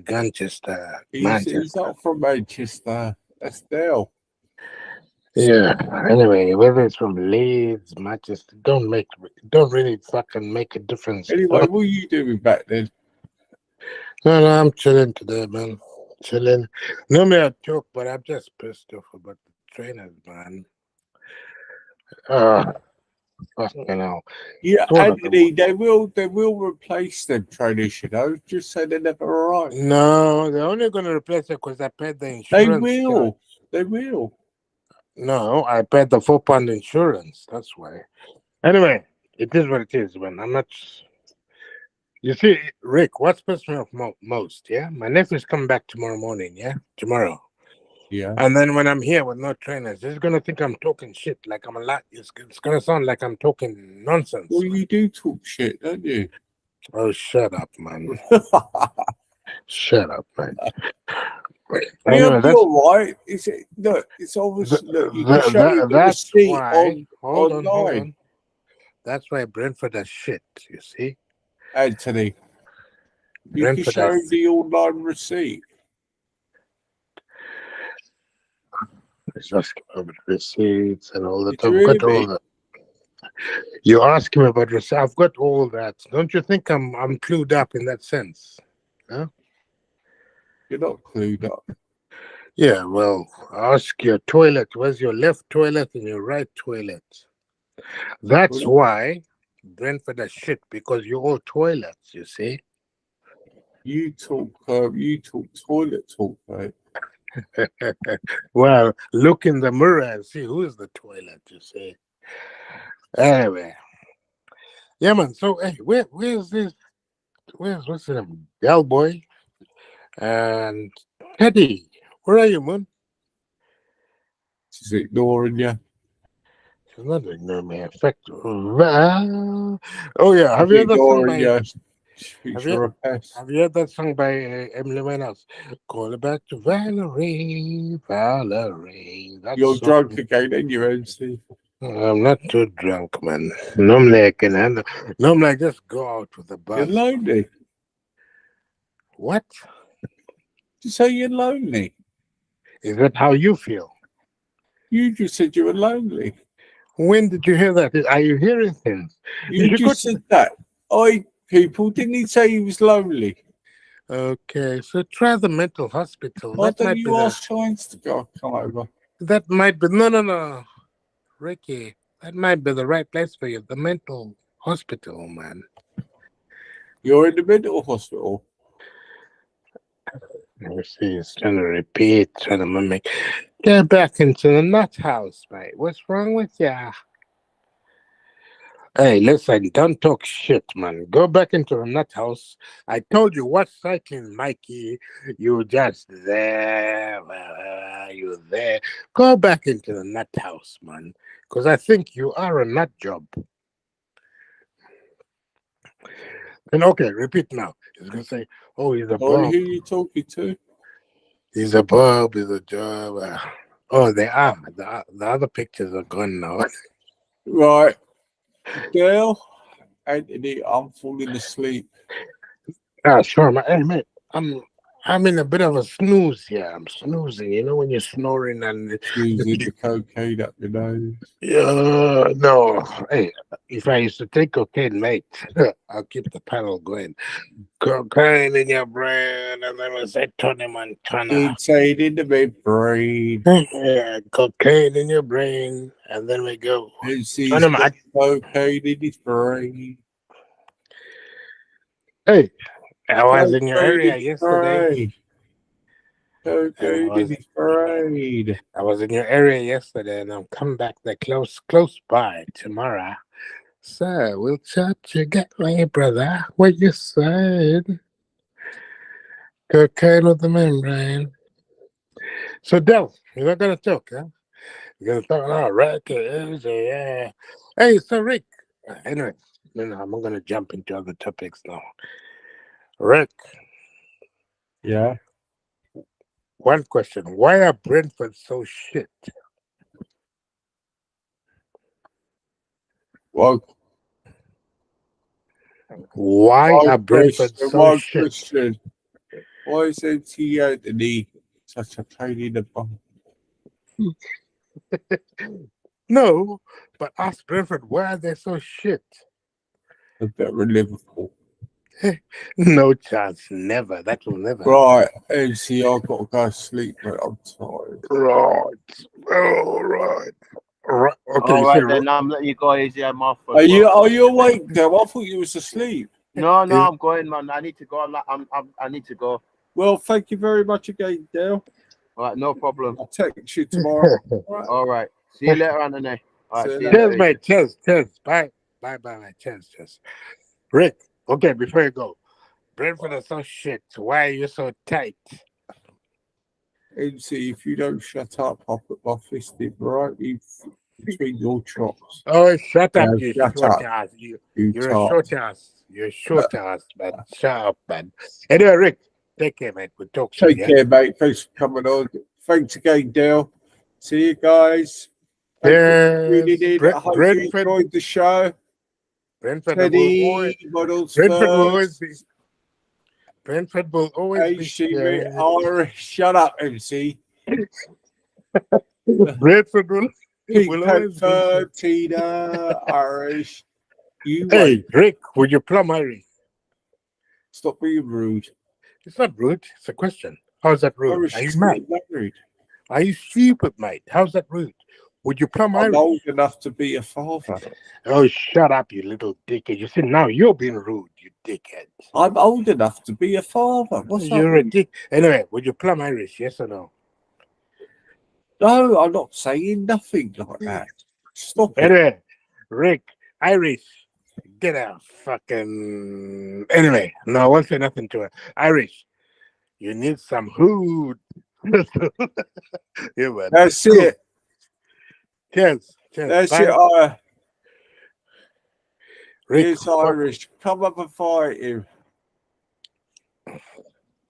Irish, what size do you like? Medium, large, or small?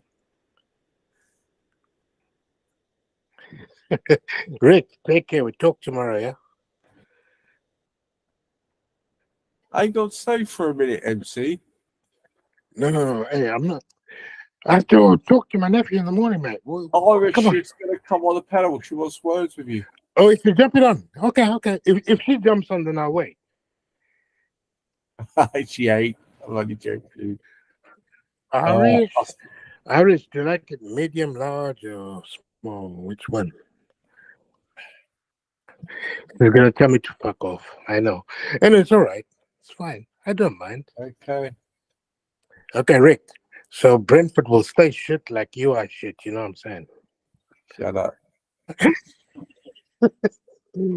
When's your cheap striker coming back? When's your fucking cheap Tony coming back?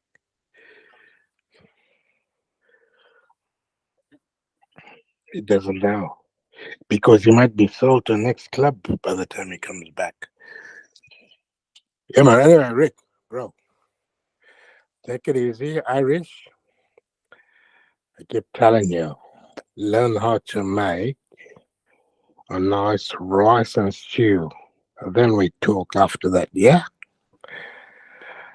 Oh my gosh, Quantumania. I'm going to listen to Old School Garage for the next half an hour, then I'm going to bed. Rick, take care, mate. Rick, later. spit 2 bars. Come on, 2 bars.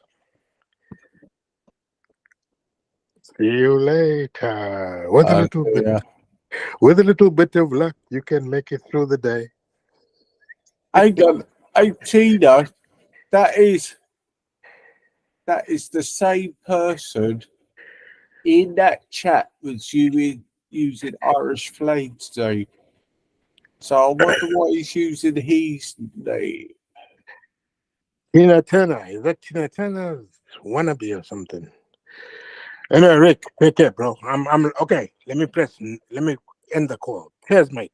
Talk See you tomorrow, later. yeah? Bye-bye.